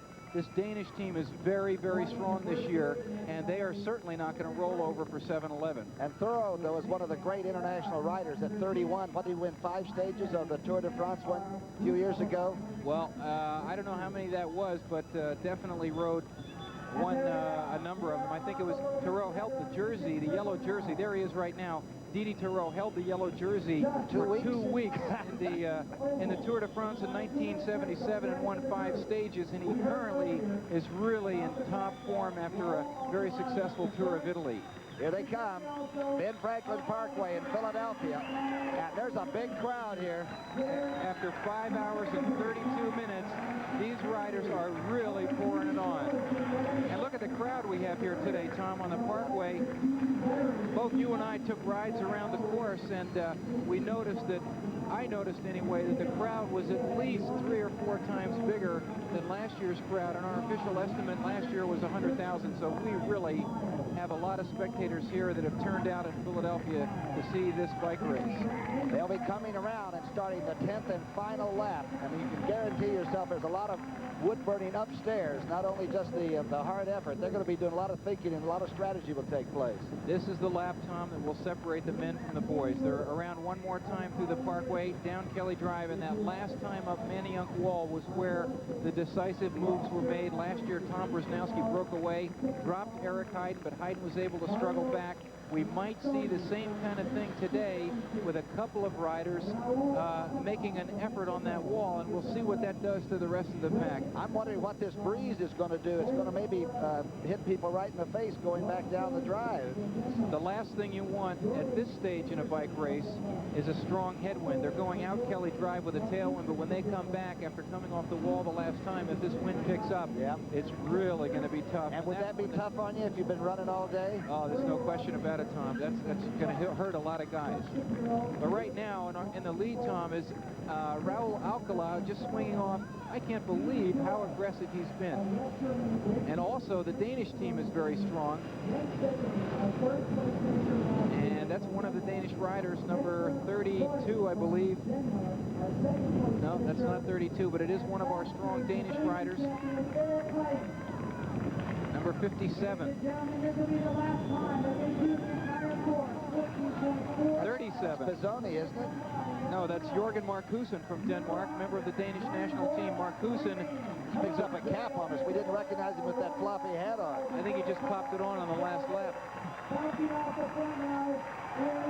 Here they come through the finish line. You can see this caravan always moving. There they go. Along with the riders. That's Marcuson with a big attack. He's one of the most experienced riders in the race. They'll be heading out into Kelly Drive with a tailwind. Look at that wind blowing the start-finish line banner around. That wind is going to be right at their backs when they head out towards the wall, but when they turn around to come back, it's going to be in their faces, and that'll be significant. Jorgen Marcuson, a strong, incredibly experienced rider. He's 36 years old, one of the oldest riders in the race. He won a bronze medal way back in 1978 in the World Championships. He was 20th place last year at the CoreStates Championship, and overall he's had 40 career victories. It's a year for old people. Jack Nicklaus, Shoemaker, everybody's scoring late. Listen, I wouldn't be surprised if we saw it from Marcuson. He's last year the world champion was Jaap Zoetemelk from Holland. He was 38 years old the first time he won his world championships. Marcuson now getting his last feed on the last lap, picking up a bottle. You can see how they get the food. He's motioning now for the rider behind him, who's one of our Schwinn riders, to catch up so they can work together. I think that's Brzezinski. He's urging him to come up and help so that they can push their advantage. All right, now as the leaders are going to go down the drive and head for the Manayunk wall, let's go to Al Meltzer out there. Al? Let me tell you something, Tom. Either Manayunk is going to make the bike race famous or the bike race is going to make Manayunk famous, but this is a happening here today. Thousands of people. This is the second year they caught on to what this was all about, the Manayunk wall, and thousands showed up here today. They come by here 10 times. When they go by, everyone just stops and has a wonderful time and goes on about their business. But today happens to be Father's Day. And what are fathers doing here on Father's Day? Pete Massey of Elkins Park with two of the kids. We're just sitting here watching the race, enjoying it, having a good time. I know, but you're here for a reason. You're going to be in the Liberty to Liberty race July 6th, right? What does that mean? Just picking up some pointers. I don't know. Just trying to learn. Okay, you swim from Liberty Island, the Statue of Liberty, to the mainland, and then you bike 100 miles to Philadelphia and run 6 miles to the Liberty Bell? Right, that's it. You look like a decent young man with a lot of brains. How come you're doing something like that? I'm questioning my brains. I don't know. Okay, but we're all appreciating it. Let me tell you something. When the lead pack goes by here, they go by here like no problem. The other guys are too pooped to participate. They're really laboring here. Back to you, Tom. All right, Al, a great piece of Americana. Great-looking people up in Manayunk, and they're coming your way for the last time. For the last time today. And, Tom, we've got Thomas Prenn up there, along with Jorgen Marcuson. Thomas Prenn of the Schwinn team. He was the winner of the Spenco 500 last November down in Texas. That was a 500-mile race that was a continuous race. It took Prenn about 25 hours, so he is no stranger to this kind of distance. That's Thomas Prenn now in second spot on the left of your screen with Jorgen Marcuson. They've picked up their feed for the last time. They're transferring it from those musette bags into their back pockets, and they'll be fueling up for that last lap. Okay, you people go away and fuel up. We're coming right back. If you're going to buy a sporty four-wheel drive, there's a word you ought to know. The word is Montero. It's from Mitsubishi. It's not cute, it's equipped. You get all-terrain radials, a powerful 2.6-liter engine, power steering, and you get it for $95.79. So when you're talking sport utility value, remember, the name is Montero. The company is Mitsubishi. End of discussion. What do you mean it's not cute? For a great deal on a Montero, see your local Mitsubishi Motors dealer. You never forget your first girl. There's something irresistible about her. She's friendly, fun-loving. You remember everything about her. St. Pauli Girl beer. The first time you meet is unforgettable, and the second is just as good as the first. St. Pauli Girl. Friendly, irresistible, fun-loving beer from Germany. A smooth imported beer to remember. You never forget your first girl. Sending a letter overnight was once a prerogative reserved only for the very rich and the very wasteful.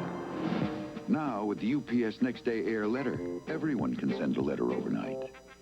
At a paltry $8.50, you may think of it as the overnight letter for the very smart and the very frugal.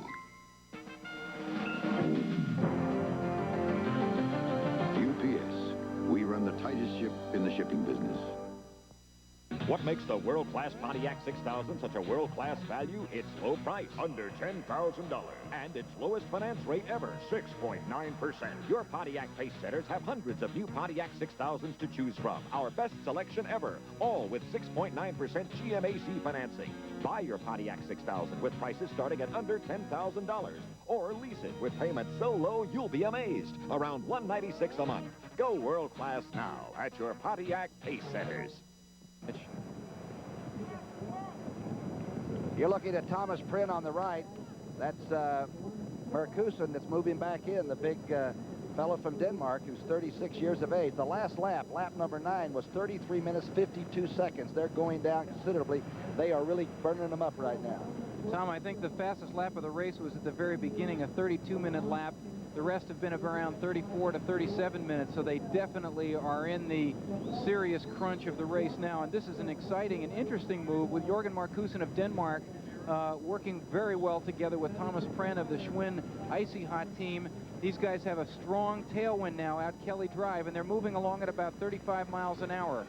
And back in the chase group, that's Doug Shapiro of the 7-Eleven team. Remember, the 7-Eleven guys have the strongest team in the race, and every time an attack goes out there without one of their riders, they're going to be sending somebody up the road. It looks like it's Doug Shapiro's turn now, but it doesn't seem to me that they're very well organized. So if Marcuson and Thomas Prin can keep working so smoothly and so well together, they might be able to open up a significant gap, Tom. And Prin's a veteran. He's been, you know, racing competitively for 12 years.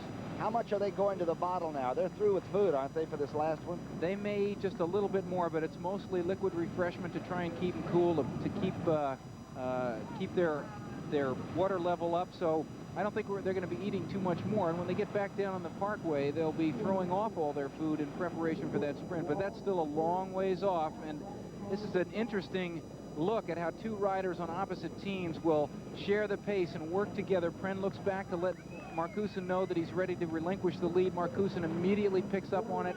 The two guys are sharing the work very, very well, and they're making a strong bid, Tom, it looks like, to at least certainly hit that wall first, if not get down here back to the Parkway first. That's the Schuylkill in the background, where they have all the great rowing races around here in Philadelphia. By the way, we're told that maybe the Danes might be slowing down the 7-Eleven team back in that chase group. That is going to be the interesting thing, is what's happening in the chase group, because the 7-Eleven team is being matched now almost wheel for wheel by the Danish riders, who are really have a very, very improved team from this year, with Jesper Worry and Vegerby returning in second and third place. They are definitely countering whatever 7-Eleven is doing back in the pack, or trying to, so that Marcuson can stay out here. And Tom Brzezinski, we also know, is right back in that main pack, and he certainly is not going to be working with any 7-Eleven guys to get him. Tell me this, is there good sportsmanship back there? You wouldn't take anybody's wheel off or anything like that on purpose, would you? Oh, yeah, well, there is a lot of not pushing and shoving, but in cycling we call blocking, not helping the other guys. Now look at the 7-Eleven guys. They're swinging off, they need help, and nobody's going to help them. The Danish riders will not take up the chase. Brzezinski in there, he will not take up the chase. It's going to be up to 7-Eleven to go it alone. Group their people up and do it themselves. There's no question about it, and it's still Marcuson and Pren in the lead right now, with Marcuson tacked right on his wheel. They have 25 seconds now over the 22 chasing riders. The big story, Tom, is going to be on the wall for this 10th and last time. Well, you know, the great thing on Tom Pren's biog is that he's consistently a good rider.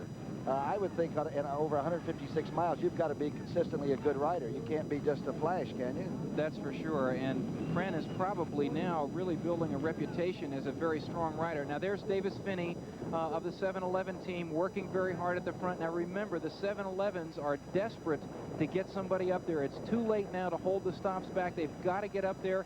Pren and Marcuson are no guys to let get away, so the 7-Eleven guys are going to be working very hard. And what's likely to happen when they catch him is that another rider will attack, and I'm sure we're going to see it from the Danes.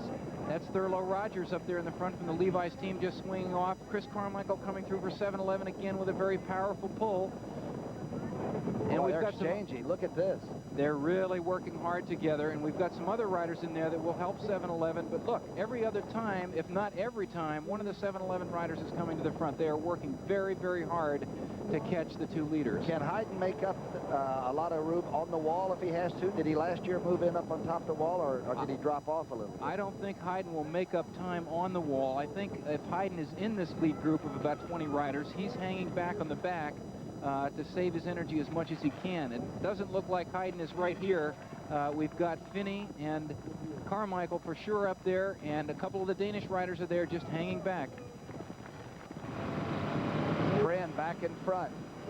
They're about 25 or 30 seconds ahead. Now, these guys don't have to worry about trying to attack each other. They've already have an unwritten pack. They're going to work together. They're going to very smoothly exchange pace. Pren will take a few yards at the front, swing off. Marcuson will do his bit, and these guys are going to work very, very well together. It's to their advantage to help each other, because they know they have teammates back there that are blocking the 7-Eleven guys. I'm told that Tom Pren is a good rider and writes for a lot of the cycling magazines. He's a journalist, among other things, huh? I think, Tom, earlier in the broadcast, you mentioned that these guys had a lot of other talents. Well, Pren is a real example of that. He is a very good journalist. He's a very articulate guy. He's done some broadcasting, and I'm sure he's got a bright future ahead of him when he wants to stop bike racing. You said Marcuson is a large type. Is he going to do well on the wall the last time going up the wall? Well, as far as I can tell from Marcuson, he's been hanging back for most of the race, saving his energy. He has been known when he was in his younger days as a really strong rider on the hills. He's tall and lean, and that's the kind of guy that generally is good on climbs. Okay, they're heading for the wall. You're looking at the two leaders. Looks like a match race, doesn't it? Stick close. The CoreStates U.S. Pro Cycling Championship race is sponsored in part by your 5-state Renault Jeep dealers and by Bell of Pennsylvania. I've never done a commercial, ever. But then I talked to the people at Renault about this. It's the Alliance, and it's a splendid piece of machinery. Design, comfort, even the darn paint convinced me that this fellow needs to be talked about. I was also convinced that the Renault Alliance is one of the best-kept secrets on four wheels. Well, I'm here to change all that.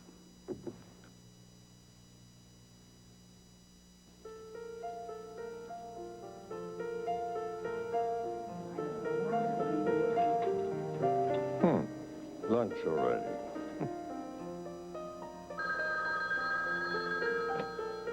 Mr. Tracy, your granddaughter.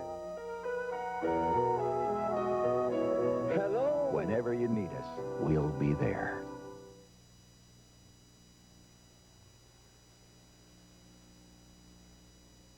Gotta get cash, gotta be fast, before a bash, between class, after splash, gotta dash. What do? Just snap, snap, snap, snap your Mac, on the street, inside stores, supermarkets, airports, all over the map. Just snap, snap your Mac, snap your Mac. I can even snap my Mac as cash to gas my Pontiac. Snap, snap, snap your Mac, get the knack, snap your Mac, snap your Mac. Happy Father's Day from Channel 10. Thomas Prenn just pulling on the left, just past Jorgen Marcuson, the 36-year-older from the Danish national team, as these two are just letting it go and hoping somebody else will come up. There's a chase group right behind. Marcuson, you saw him look back there. He's trying to see how far ahead they are of the rest of the riders. He knows that he's got 2 or 3 of his strong Danish teammates back there. He's wondering what's happening with the 7-Eleven guys. But they are, as we said before we went to break, working very well together, Tom, and now they have enough of a gap that the race director has sent up the Campagnolo technical support vehicle to be behind them. They don't do that unless it's about a 30-second lead, and that's it, a 30-second lead over this group that's coming now on to Manayunk Avenue. Still disorganized. Look at that. Nobody is working well together. Finney is now a little bit frustrated. He goes to the front. That's Finney of 7-Eleven there, number 18, goes to the front, swings off. Nobody's willing to help him. He's really frustrated. Good job, good blocking job by the Danish team probably back in there, huh? There's no question that the Danish team riders are working this 7-Eleven squad over this year. Last year, they were at the brunt of the 7-Eleven power, but now it looks like the tables are turned. The riders are still, though, switching pace. Here are our 2 leaders now just starting up the Manayunk wall. This is going to be a telling climb. It's the last time up the Manayunk wall. Look at that. Prenn throws some water over on Marcuson to cool him off. The 2 guys are sharing the effort for sure. Now they've formed an alliance. The 2 riders want to work together. They're going to help each other get to the finish. What a great example of sportsmanship in bike racing. And look at the people on that wall, Tom. And of course, Prenn was from that great '84 cycling team for the Olympics for the United States. You're right, though. They are helping each other out. Riding shoulder to shoulder up the steepest part of the wall, being supported by the Campagnolo technical support. If one of them should have a flat tire at this stage in the race, hopefully it could be changed in about 15 seconds or so. But the pack, as we know, is only about 30 seconds behind. Prenn and Marcuson coming to the steepest part of the climb. You can see them straining over their bikes. Just about getting to the summit. This is the last time up the wall for these 2 guys, and now it's going to be into a headwind after they get over the top, into a very strong headwind back down to the Parkway. Marcuson looking the strongest. We'll see if Marcuson is going to try to blow Prenn away or whether he's going to wait for him when they get to the top. 13 miles left. Remember the 5 ovals as they sweep back down to the Parkway here for the finish line. What a ride by 36-year-old Jorgen Markussen. Look at that man go. He looks like he's 21. He's looking back for Pren. He's not trying to drop him. He knows that he's going to need him on that run into the Parkway. How about the fans up there? They're cheering everybody. They don't care if they're from the neighborhood or from some other country. I like that. Oh, and they're spraying water up there. They had a guy that had hooked up a couple of shower heads. It was called O'Brien's Water Hole, as I saw it. He had those showers running all day long. It was really funny. He caught me. He must have been looking for me. Markussen now rounding onto Manayunk Avenue where they'll start that descent. Here comes the chase group now at the bottom of the wall. That means they're about a minute behind at least now. They've lost some ground. The 7-Eleven guy's still struggling. That's Finney on the left there that just cooled himself off with a big Dixie cup. Finney on the left, Chris Carmichael on the right. Warre and Begerby are in there, and if we can hold with these guys up the wall, we'll see just what those riders are going to do about the Danish rider and the Schwinn rider that are up front. Now, this was where Brosnowski of the Schwinn team attacked so hard last year that he dropped Eric Heiden. We're talking about $100,000 cash, $20,000 to the winner. He may split it up with his team and do whatever he wants, but he'll get the check right here. Pren is in real good shape up there in the lead group because he's got both Brosnowski and Pierce in this chase group. They're going to be countering the actions of 7-Eleven, and there are two Danish riders also in here. I think we're going to see some real teamwork. Markussen opened up a little bit on Pren just coming up that hill, didn't he? He is strong. He did, but now, Tom, you know what will happen after this is they will be headed down Kelly Drive and down the Parkway into a headwind. They're still struggling up the wall.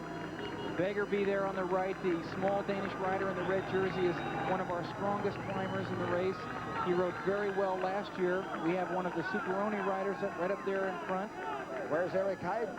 Haven't seen anything of Heiden, but there's our first three riders, two Danish riders there. Here they are coming down. That's Markussen now and Pren back with the two leaders. They are almost at the bottom of Manayunk Avenue while the chasers are still just getting over the top. That's probably about a minute difference. But now, Tom, from here to the Parkway is 7 miles. Then they have another 5. We have another 5 loops on the Parkway to go, so it could be a real cliffhanger. The main field now just coming into view at the top of Manayunk Avenue.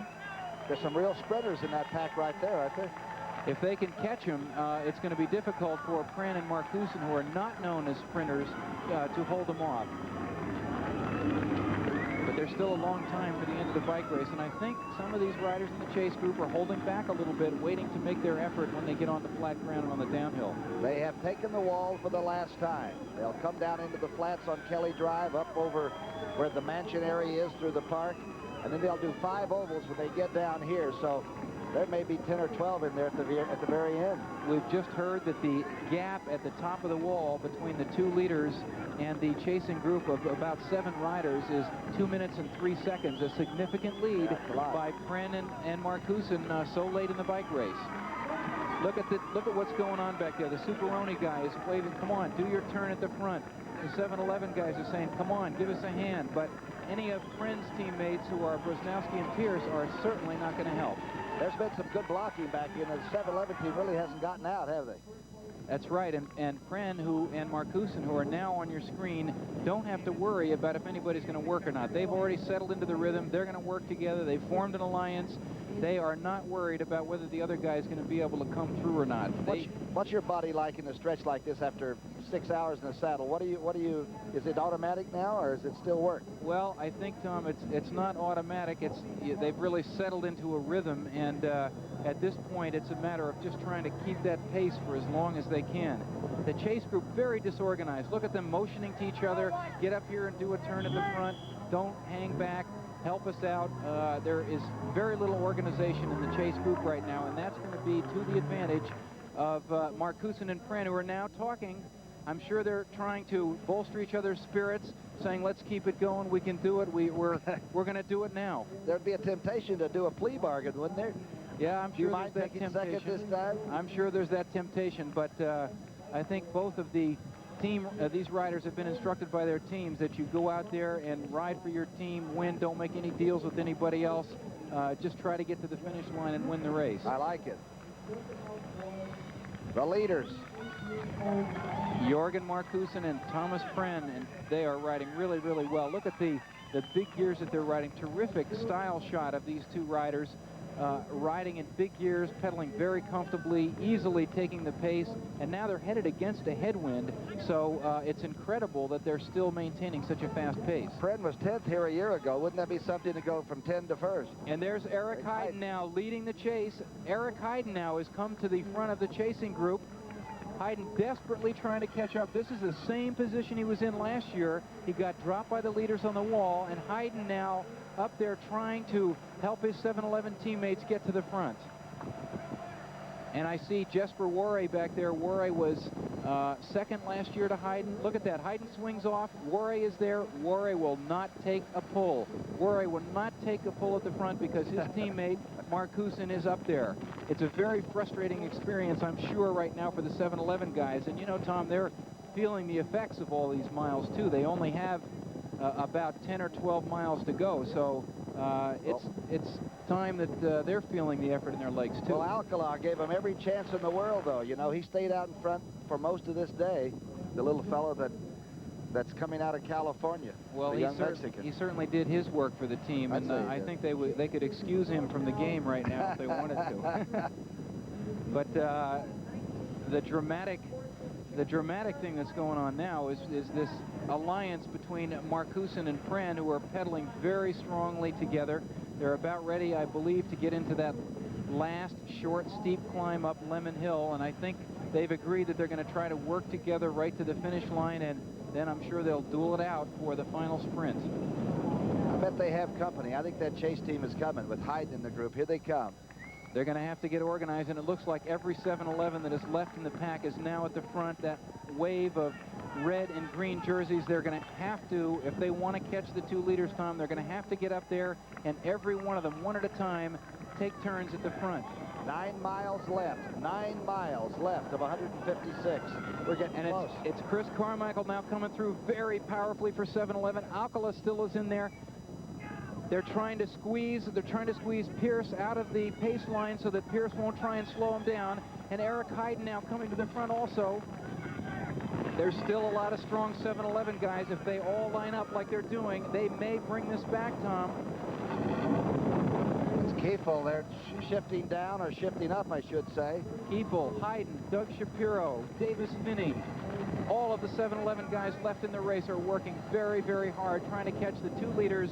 We're on your screen right now, Jorgen Marcuson from Denmark and Thomas Pren. Jorgen is some kind of an athlete. 36 years old. What an incredible specimen. But I'll tell you, Tom, don't discount Worre and Vegerby. Now it's 7-Eleven's role to try and catch these two guys, and Worre and Vegerby will be sitting behind, not doing any work, saving it as much as they can. And it is the 7-Eleven guys that are forced to do it.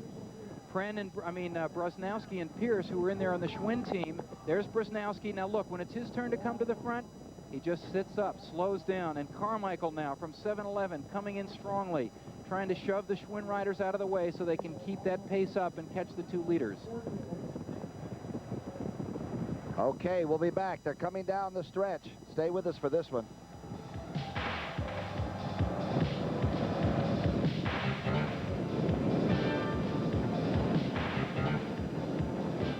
When I want answers, I go right back to basics. I almost bought a Nissan Sentra. Then I compared it to Ford Escort. Escort has more horsepower and passenger room than Sentra. And get this, Escort is priced over $600 less than Nissan Sentra. Plus, Escort comes with Ford's 3-year unlimited mileage powertrain warranty. Add it all up, and the answer is pretty basic. Bye-bye, Sentra. Hello, Escort. 6.9% financing now on Escort at your Quality Plus Ford dealers. Hi, this is Millie. You're not going to believe the bargains I just got at Acme. Summer is here, and I love my fruit. Peaches are just 39 cents a pound, and 4-roll packs of Cottonelle toilet tissue are 99 cents. I don't know how Acme does it. Dorito chips, Cool Ranch, or Nacho are just $1.69. And this week's Acme ad has more frequent buyer savings than ever all over town. You know a great bargain when you see one.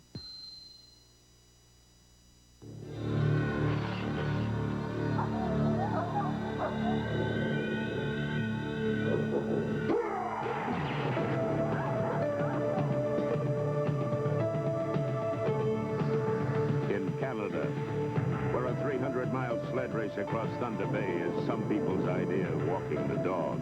You don't make a faint-hearted light beer. Now there's imported Molson Light. Canadian taste has finally come to light. Beautiful for spacious skies. This summer, Holiday Inn is making it easier to take the kids to see the world's most fascinating country, their own. At Holiday Inn, our great rates can save you 20 to 50% when you reserve more than 7 days in advance. America, America. The number of rooms is limited, so call 1-800-HOLIDAY today and get 20 to 50% off with Holiday Inn great rates. From sea to shining sea. Thomas Pren and Jorgen Markusen exchanging the lead as they draft almost one after the other. Now they drop in behind the other one, trying to help them as they come down the stretch. They're less than 8 miles to pay dirt, as we would say in football, but they got to do 5 ovals down here on the Parkway. And here's the chase group. And it's that 7-Eleven team that's their role now, Tom, as you know, is to keep that pace hot for as long as they can. There's no question that they have to get all of their riders up there to help out. That's Doug Shapiro. Ron Kiefel is in there. Eric Hayden is in there. Hayden is still in contention in this bike race. There's no question that Hayden is still in contention, but we'll have that time split between the followers and the chase group and the 2 leaders as soon as we can get it from our stats people. Because of his size, is Eric probably a better sprinter than he is a climber? There's no question about that, Tom. Hayden now has made it over the wall the last time. He's best on flat ground where those enormous thighs of his can really power him along. So he will be helping significantly as they chase down here. And I wouldn't be surprised that since Finney is in that chase group, they won't let him sit back on the back and rest and make all the other 7-Eleven guys do the work. The ancient one, Markusen, goes back on top. Tom Pren soaks himself down. They're working very, very well together. They both have very smooth, efficient styles.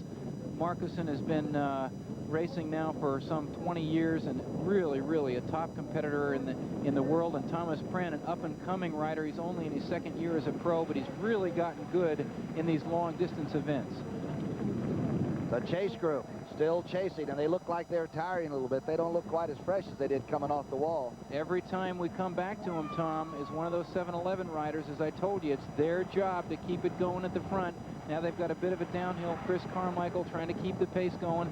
Tom Brusnowski is up there on the left of your screen. He's a Schwinn teammate of Thomas Pren's, and he is not going to be helping them any way, shape, or form to try and catch these 2 riders. But it's now Carmichael followed by Hayden, and it looks like Ron Kiefel in 3rd, and Michael Markusen in 4th. Markusen is not going to slow things down, or is not going to help this group catch the leaders at all. Will Vegerby and Worry just wait now and then come out and try to do a lot on their own at the end? The riders in the best position right now in this chase group are Vegerby, Worry, and the 2 Schwinn riders, Pierce and Brusnowski, because they don't have to worry. They already have a rider that could get 1st or 2nd up there.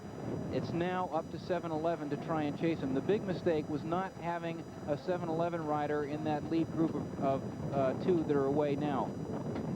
7-Eleven, they're trying to send somebody out, but they can't quite get it done. Michael Markusen, the big Dane, is also in there. And that's, again, Jorgen Markusen and Thomas Pren, who are still almost over a minute ahead of the chase group. They were 2:05 ahead at the top of the wall. I wouldn't be surprised if they're closing on them a little bit, because there is some work going on in the pack, despite the fact that there's a big team battle going on. But I'll tell you, Tom, it looks to me like Markusen and Pren are determined to keep the pace as fast as they can, and going against a headwind, they're probably doing about 29 miles an hour at this point in the race, and we're seeing one of the fastest laps of the entire bike race right now. They're heading right at the Art Museum and the Aikens Oval, and then they'll swing around 5 times between here and Logan Circle. And look at that, Raul Alcala from the 7-Eleven team, who's been the animator of the race. He's already won the King of the Wall prize. He's still helping his teammates try and catch these 2 leaders. And Chris Carmichael in 2nd spot, also of the 7-Eleven team. His job is always to help his teammates try and get up there for the sprint finish. Can I second guess off before they even get to the finish line? Should they have come out earlier, the 7-Eleven team?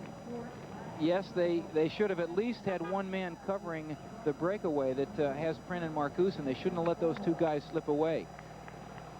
And we'll see what happens. This is the short steep climb up Lemon Hill. And it should be the time for the 7-Eleven guys to attack if they have anything left. Now remember, they're tired too. It's not like they can just do it if they want. It depends upon their conditioning at this point as well as what they want to do. But this is Michael Marcussen from the Danish team leading through on Lemon Hill. Absolutely. Huh? No question about it. And he's very surprising to me. He looks like a linebacker. He does. And to be still in contention this late in the race is very surprising. Now here's Marcussen and Friend, who have entered the Parkway for the first of 5 final loops, still riding very, very strongly. And we've got a tremendous crowd that is built up here to see this finish. Marcussen and Friend now coming through. They look fresh. Riding very, very well. I'm sure that they just wish there was only 1 lap to go on the Parkway, but we're going to see the entire drama unfold right in front of us. See if those 7-Eleven guys are going to be able to whip the group into a frenzy to catch them. What a team battle, Tom. How far back do you think the chase group is right now? Well, do you have information on that? They're just coming back on the side of the Art Museum. They've already come through Lemon Hill, so I would say they're about a minute or a minute and a half behind. 1 minute and 40 seconds is the official gap now between the 2 leaders and this very strong chase group. If this was golf, I'd say they're running out of holes. I think they're too far back almost to make it now, aren't they? Well, Tom, now is a question of who's got the gas to really attack hard. If they have enough time to do it, if there's enough strong guys or 1 or 2 guys can get away, if they're strong enough and fresh enough, it would be possible to bridge the gap to the 2 leaders. But for sure, we're seeing the makings of a real top sprint for 3rd place anyway. 6 hours and 7 minutes. This group has been out there already. I think we've only lost about 13 riders. It's amazing. Last year's winning time, 6 hours and 26 minutes by Eric Heiden, the 7-Eleven team. Now this is the chase group. 1:11 now. The time is narrowing. The gap is narrowing.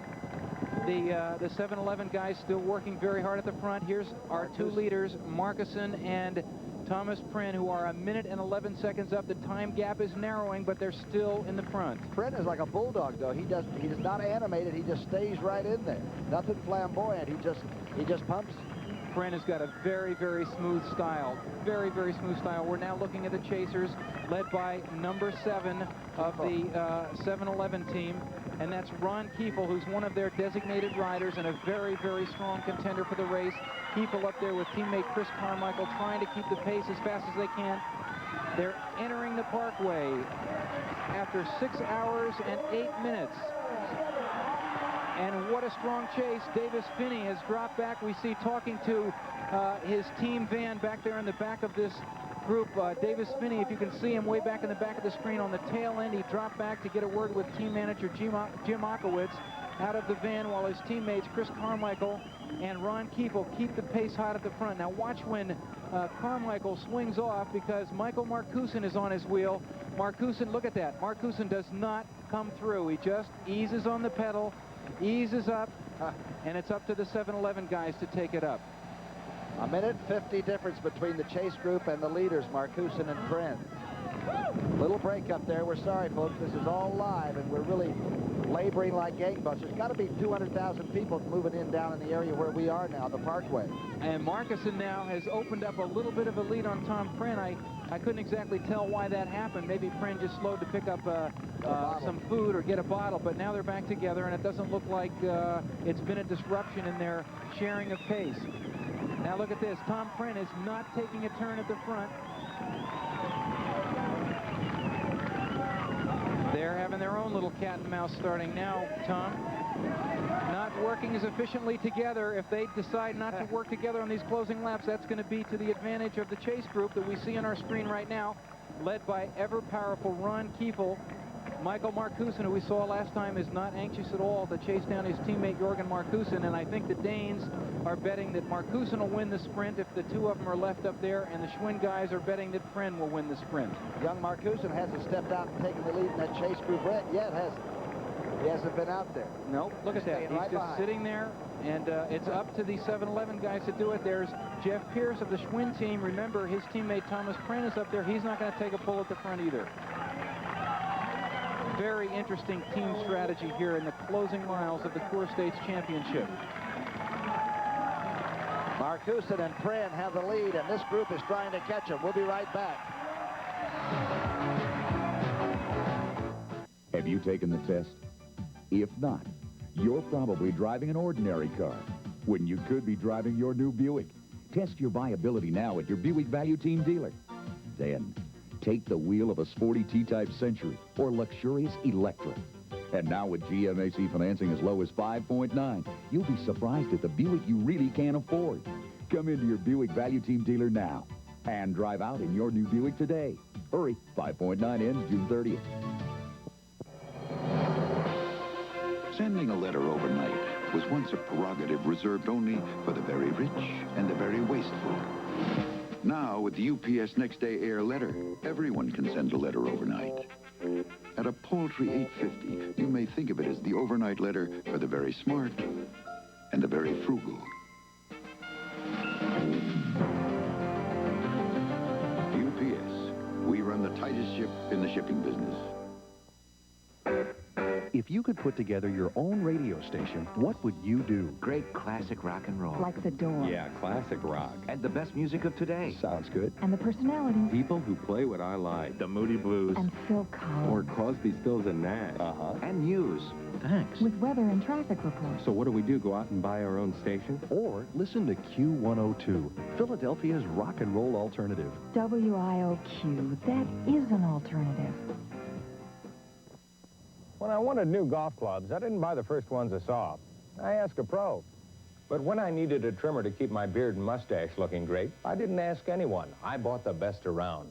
The Groomsman by Wall, with a one-of-a-kind attachment for virtually foolproof trimming. Wall invented the electric clipper almost 70 years ago, and they're still #1 with hairstyling pros.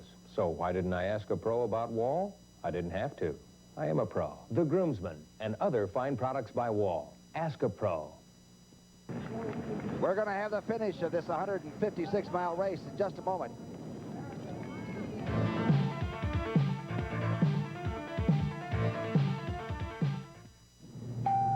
Good morning. We will be landing shortly in Rome. Thank you for flying KLM to one of our 129 destinations worldwide.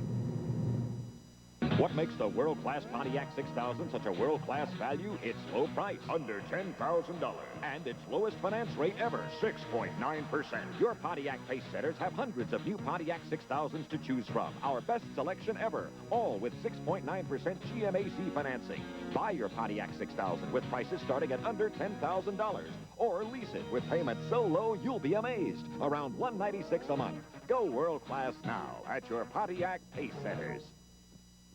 Honey, this is not a 4-lane highway. Did I tell you the wrong turn? Of course not. You got something to eat? I'm Chiquita Banana, and I've come to say... Bet you don't know all the words. Bananas have to ripen in a certain way. Hey! When they are flecked with brown and have a golden hue, bananas taste the best and are the best for you. Boom, boom. You can put them in a salad. You can put them in a pie. Chiquita, the world's most famous banana. Meet the J-Team, the 1, 2, 3-man Jiffy Lube complete team. Every Jiffy Lube in America has a J-Team, and they give 15,000 cars a day 14-point filter, oil, lube, and fluid service in 10 minutes with no appointment. The J-Team is fast. The J-Team is good. The J-Team is complete. Coast to coast, come to Jiffy Lube for complete 14-point service.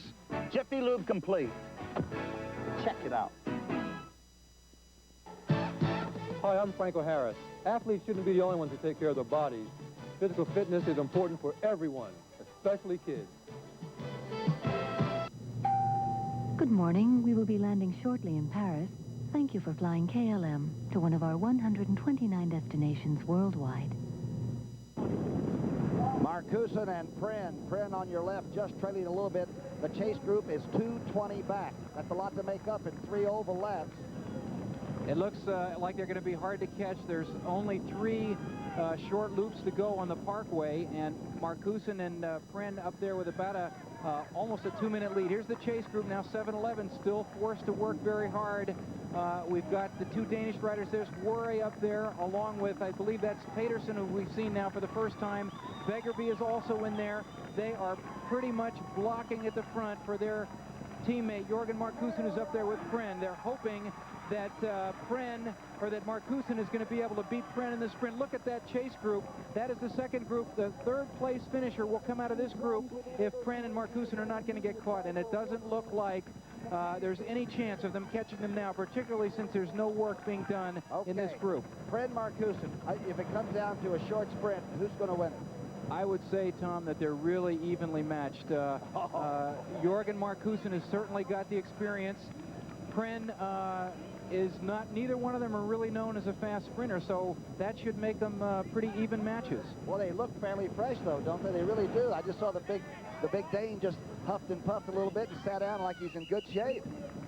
Very, very strong. They're riding very, very strongly. We will have, I think we have 1 or 2 loops to go. We'll have that for you just as they come around again. But Marcuson and Pren now storming towards the finish, and it looks from the way we see it here that they aren't going to have any problem from the chasers. Now they're coming by another group that has come in late in the bike race, and the officials should separate them so that we don't have any confusion among the leaders.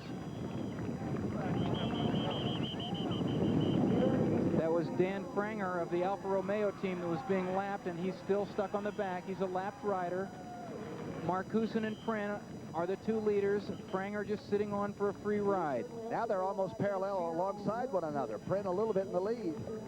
And here's our lead chase group being led through now by Jens Vegerby of the Danish team. Remember, Vegerby was 3rd last year. Warre is also in there.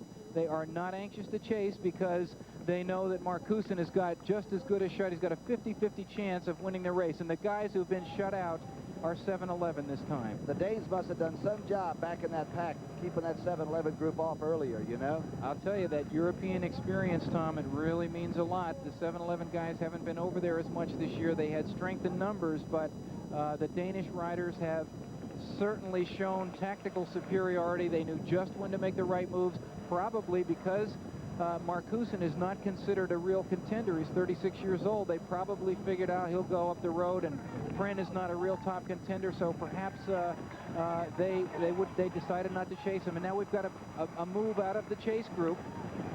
Might as well let it go now.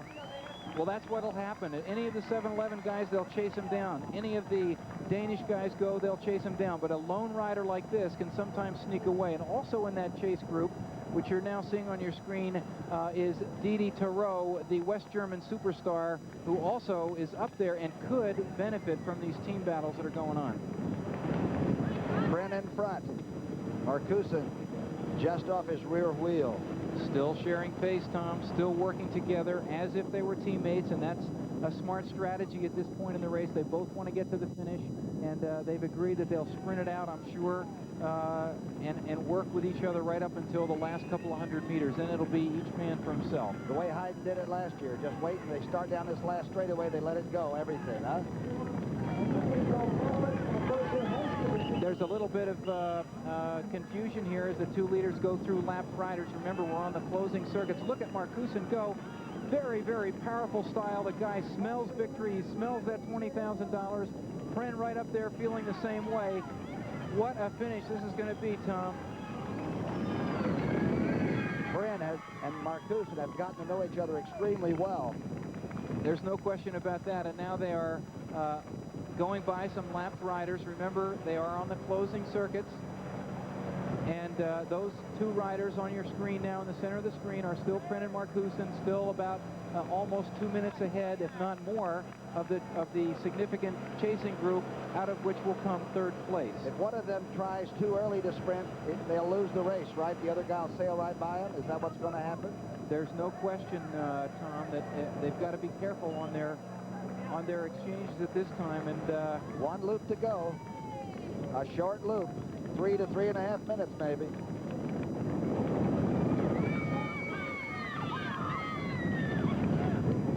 And the top chase group now coming on our screen, still led by the 7-11 guys.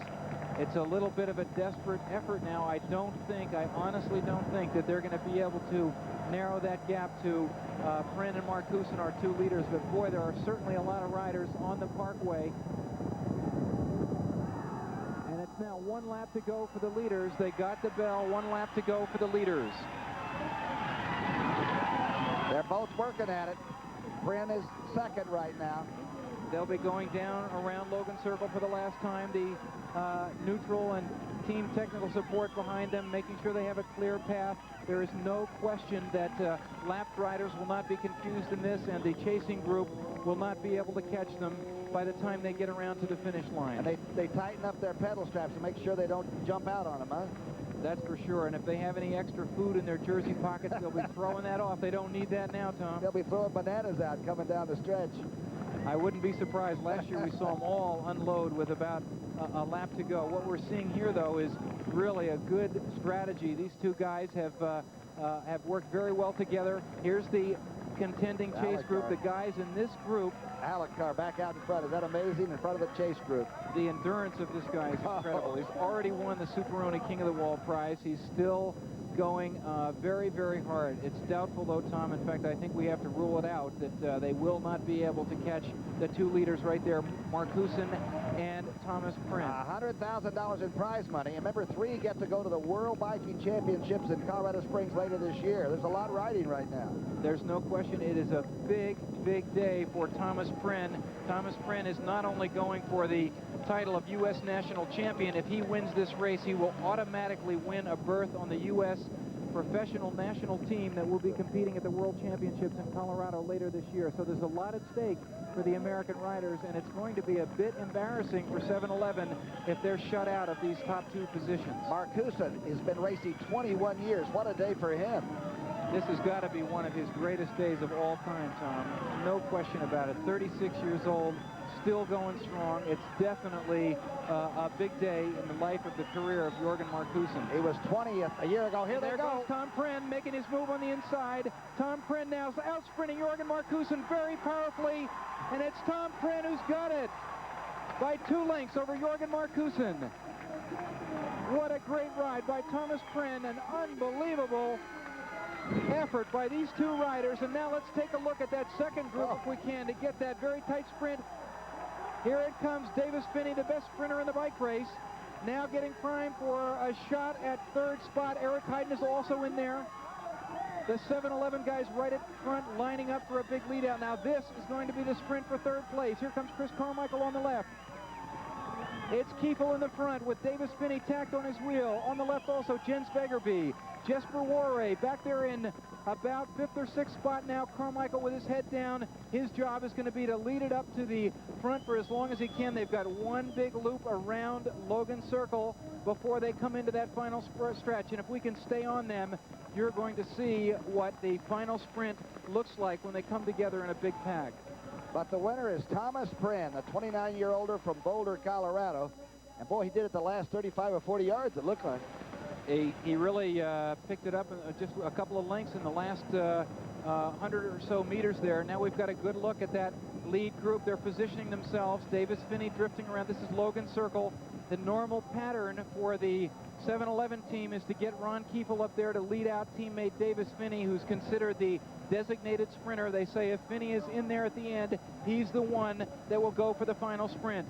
And if we can stay tight on these guys, this is going to be an incredible example of how a team works in the sprint. And there goes the Levi's team making the first move on the inside.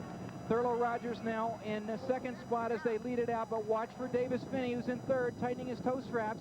It's going to be a long sprint up the Benjamin Franklin Parkway to the finish. They're about 200 meters or so from the line now, and there goes a big move back from the back, but it looks like the Levi's guys powering at the front with the Danish team in there as well. We still haven't seen the 7-Eleven guys come to the front. There goes Thurlow Rogers. Davis Finney on the right.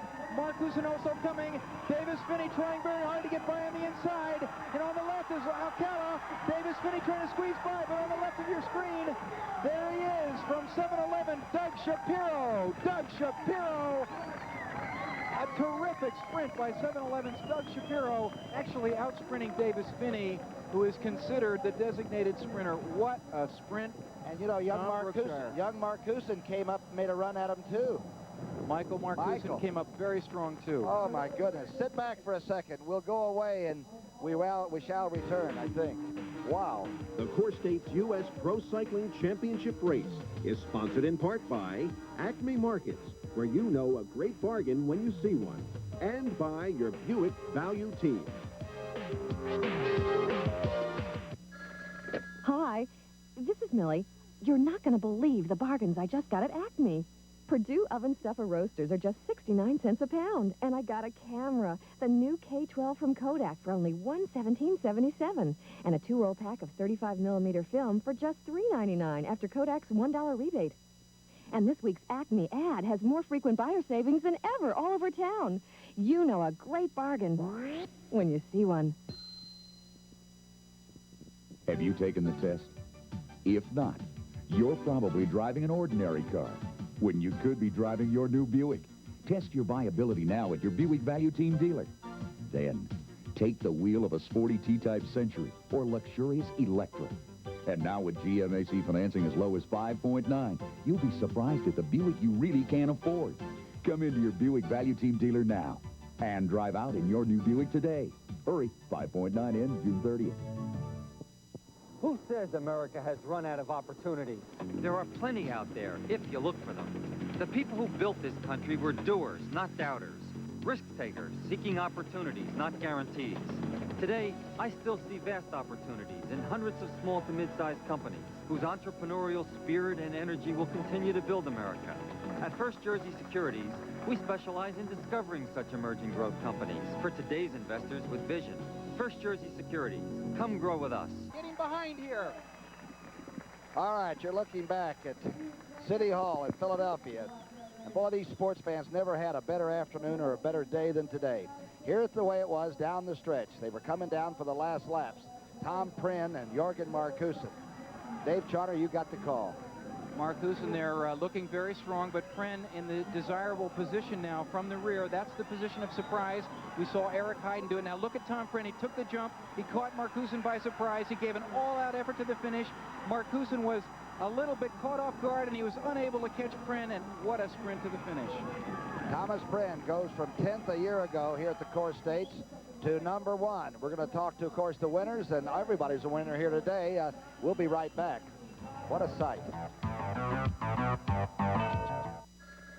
Hi, this is Millie. You're not going to believe the bargains I just got at Acme. You know how I love chicken. Purdue oven stuffer roasters are just 69 cents a pound. And Lancaster brand bottom round roasts are $1.27 a pound. I don't know how Acme does it. Peaches are only 39 cents a pound. And this week's Acme ad has more frequent buyer savings than ever all over town. You know a great bargain when you see one. 100 bikes, 100 of the world's top cyclists. Put them together and you've got the second annual CoreStates Championship. Last year, Eric Heiden, in a truly great effort, won the contest for first place. I think today's race promises to be even better. I'm proud of the fact that CoreStates has played a role in bringing it to Philadelphia. Take a good look. This may be the only time today you see these bikes standing still. CoreStates, the parent company of Philadelphia National Bank and Hamilton Bank. I think people buy new cars for very personal reasons. So let's dispense with what the car companies think is important. I think this Renault Alliance is a good car. So if you're not all that thrilled with whatever you're driving now, here's your chance to make a bit of a statement and get yourself a super little car in the bargain. Recently, I recommended the Renault Alliance to a friend. She's still my friend.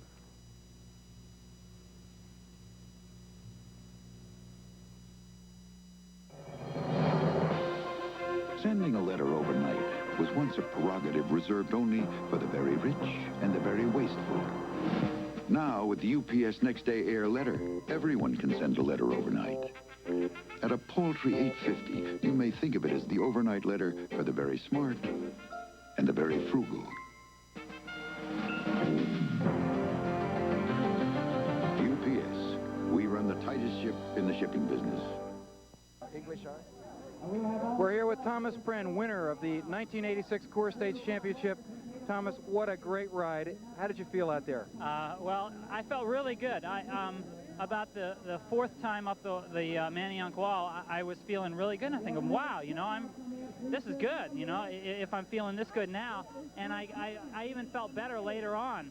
And then I saw the Danes start to take off, and I'm thinking, hey, I'm going to go. And I was doing a lot of work earlier, because we really thought that, you know, we wanted to work for Jeff and some of the other guys, but he went out there on that breakaway. He did a lot of work. We tried to work for him. It didn't work, but it was great for me because I got to rest. So. Well, it was an incredible example of teamwork, particularly since the heavily favored team was 7-Eleven. We saw in the chase group, Resnowski and Pierce really working well for you to hold them back. Yeah, absolutely. They're fantastic, you know, teammates, and you know, I think it's great. I just think, you know, we've got a terrific team. We all work together. We really do. And Thomas, what did you think about the wall, and how did that affect you this year? Well, you know, it's kind of funny. The race never breaks up on the wall, but the wall is always a determining factor because so many riders get tired on the wall and you drop people. But the critical breakaways usually have never gone on the wall except Jeff's breakaway today, and that they only stayed away for a lap. So. Yeah. Thomas, that was a great ride, and now we've got Tom Brookshire with second-place finisher Michael Markusen. Tom? All right, Dave, I'm here with, we call him the young man now from Denmark. He's, it says 36 years of age, but Jack Nicklaus won this year. Shoemaker won. Maybe it's a year for us elderly gentlemen, but you did a lot for all of us, and it was a great race that you rode. Thank you. Well, I felt fine in the end, and I just went for it. And, well, he paid me in the sprint, but I'm happy all the same. You're going to pick up an awfully good check, but there's also something about going from 20th to 2nd. It's a pretty good, in 1 year, huh? It's a pretty good run in 1 year to go from 20th to 2nd. Yeah, I can improve next year. Do you like Philadelphia? Do you like coming here to visit us? I like the city and I like the race. It's a good circuit, and I think it's a formidable organization, one of the best races in the world. All right, you come back and see us. You're always welcome here, and I noticed the crowd was very enthusiastic in cheering for you, whether you were from Manayunk or whether you were from Denmark, all right? Thank you. Congratulations. We'll be back now with the presentation with Dave Chauner, and, of course, the winner, Tom Prin, in just a moment.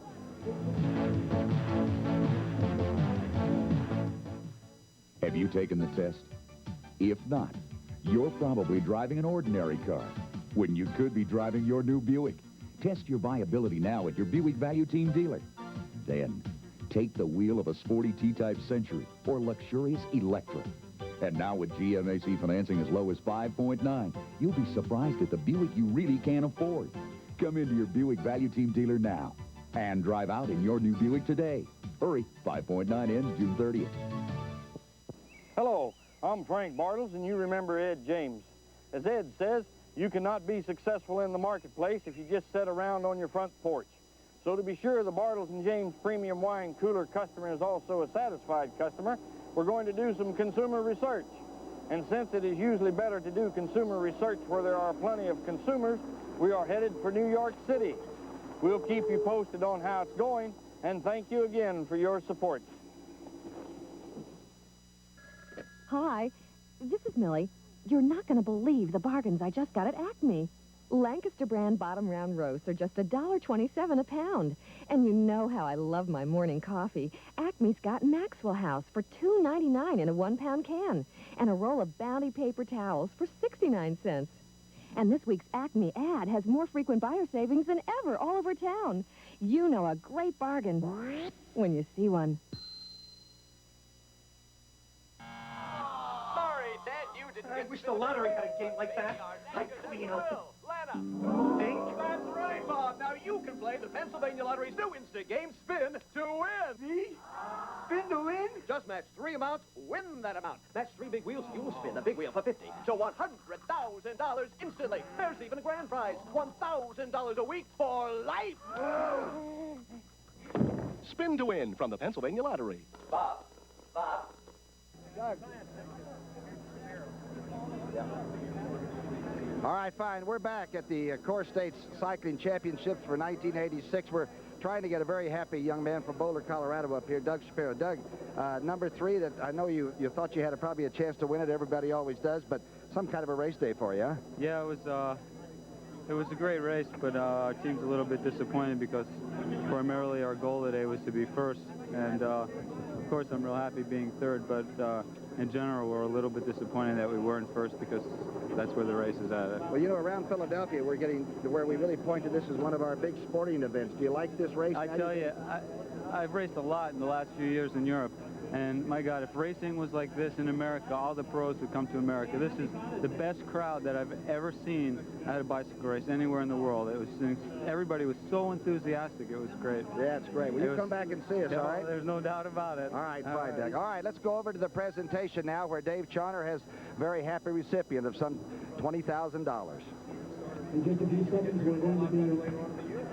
Dave Chauner again. We're going to go to Mike Eisner, who's going to be doing the official presentation for Thomas Prenn and the top 3 finishers in the bike race.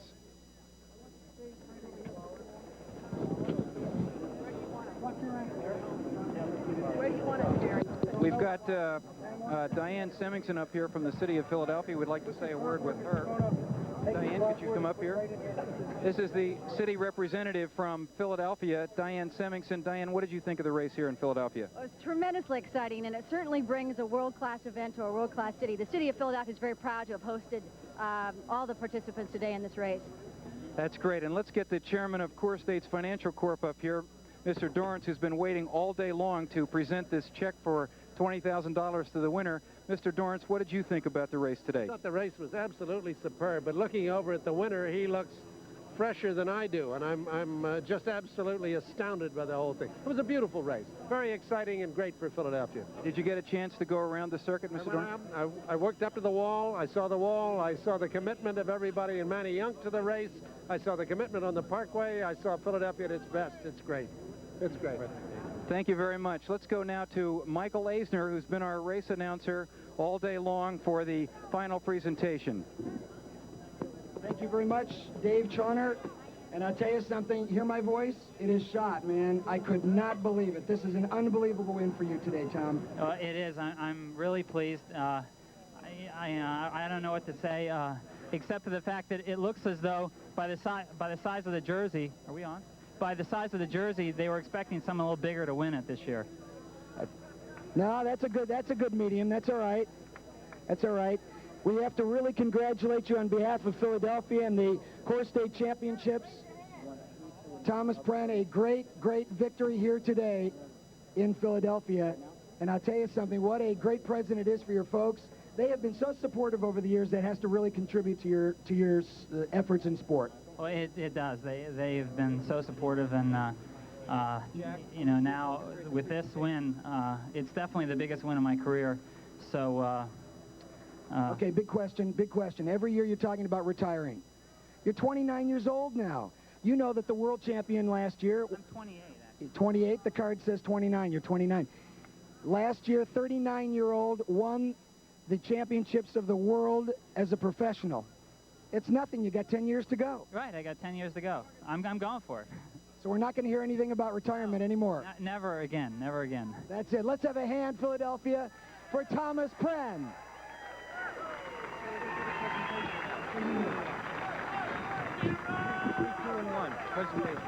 Okay.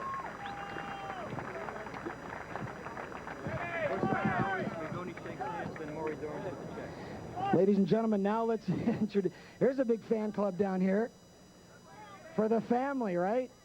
Ladies and gentlemen, please welcome. Now from where are you now from? Every time I introduce you on microphone, you're from some different place. I'm from somewhere else, but I tell you, my heart is in Dix Hills, and that's where I'm from always. He's talking about Dix Hills, New York. And ladies and gentlemen, please welcome Philadelphia, Doug Shapiro, our bronze medalist this year.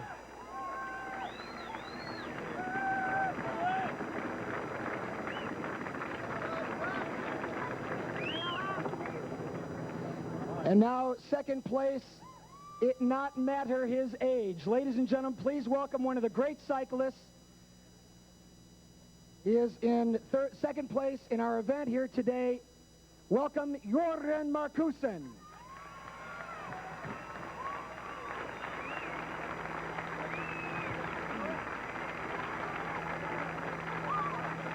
And now the winner, Thomas Prenn, the champion of the 1986 CoreState Professional Championships.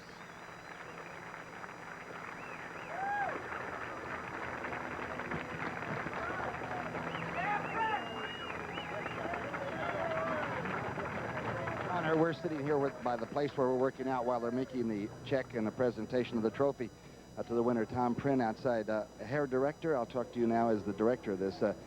Some fantastic one-day shot here in Philadelphia. You've got great cooperation, but what a turnout by the people of Philadelphia.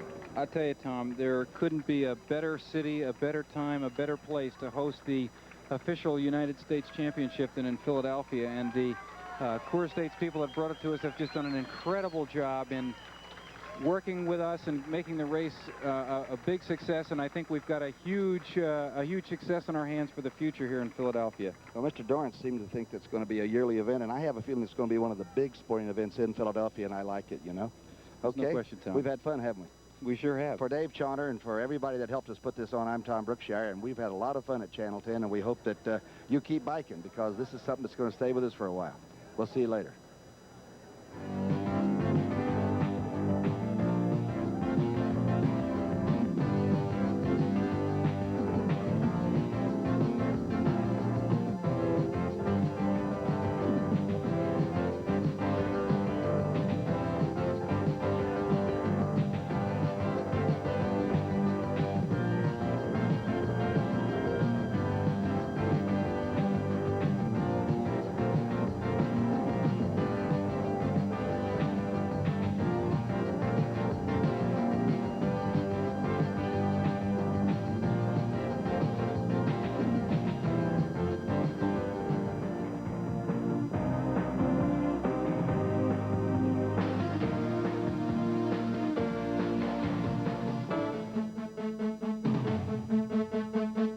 CoreStates U.S. Pro Cycling Championship race is sponsored in part by Prince Superoni and by UPS. We run the tightest ship in the shipping business.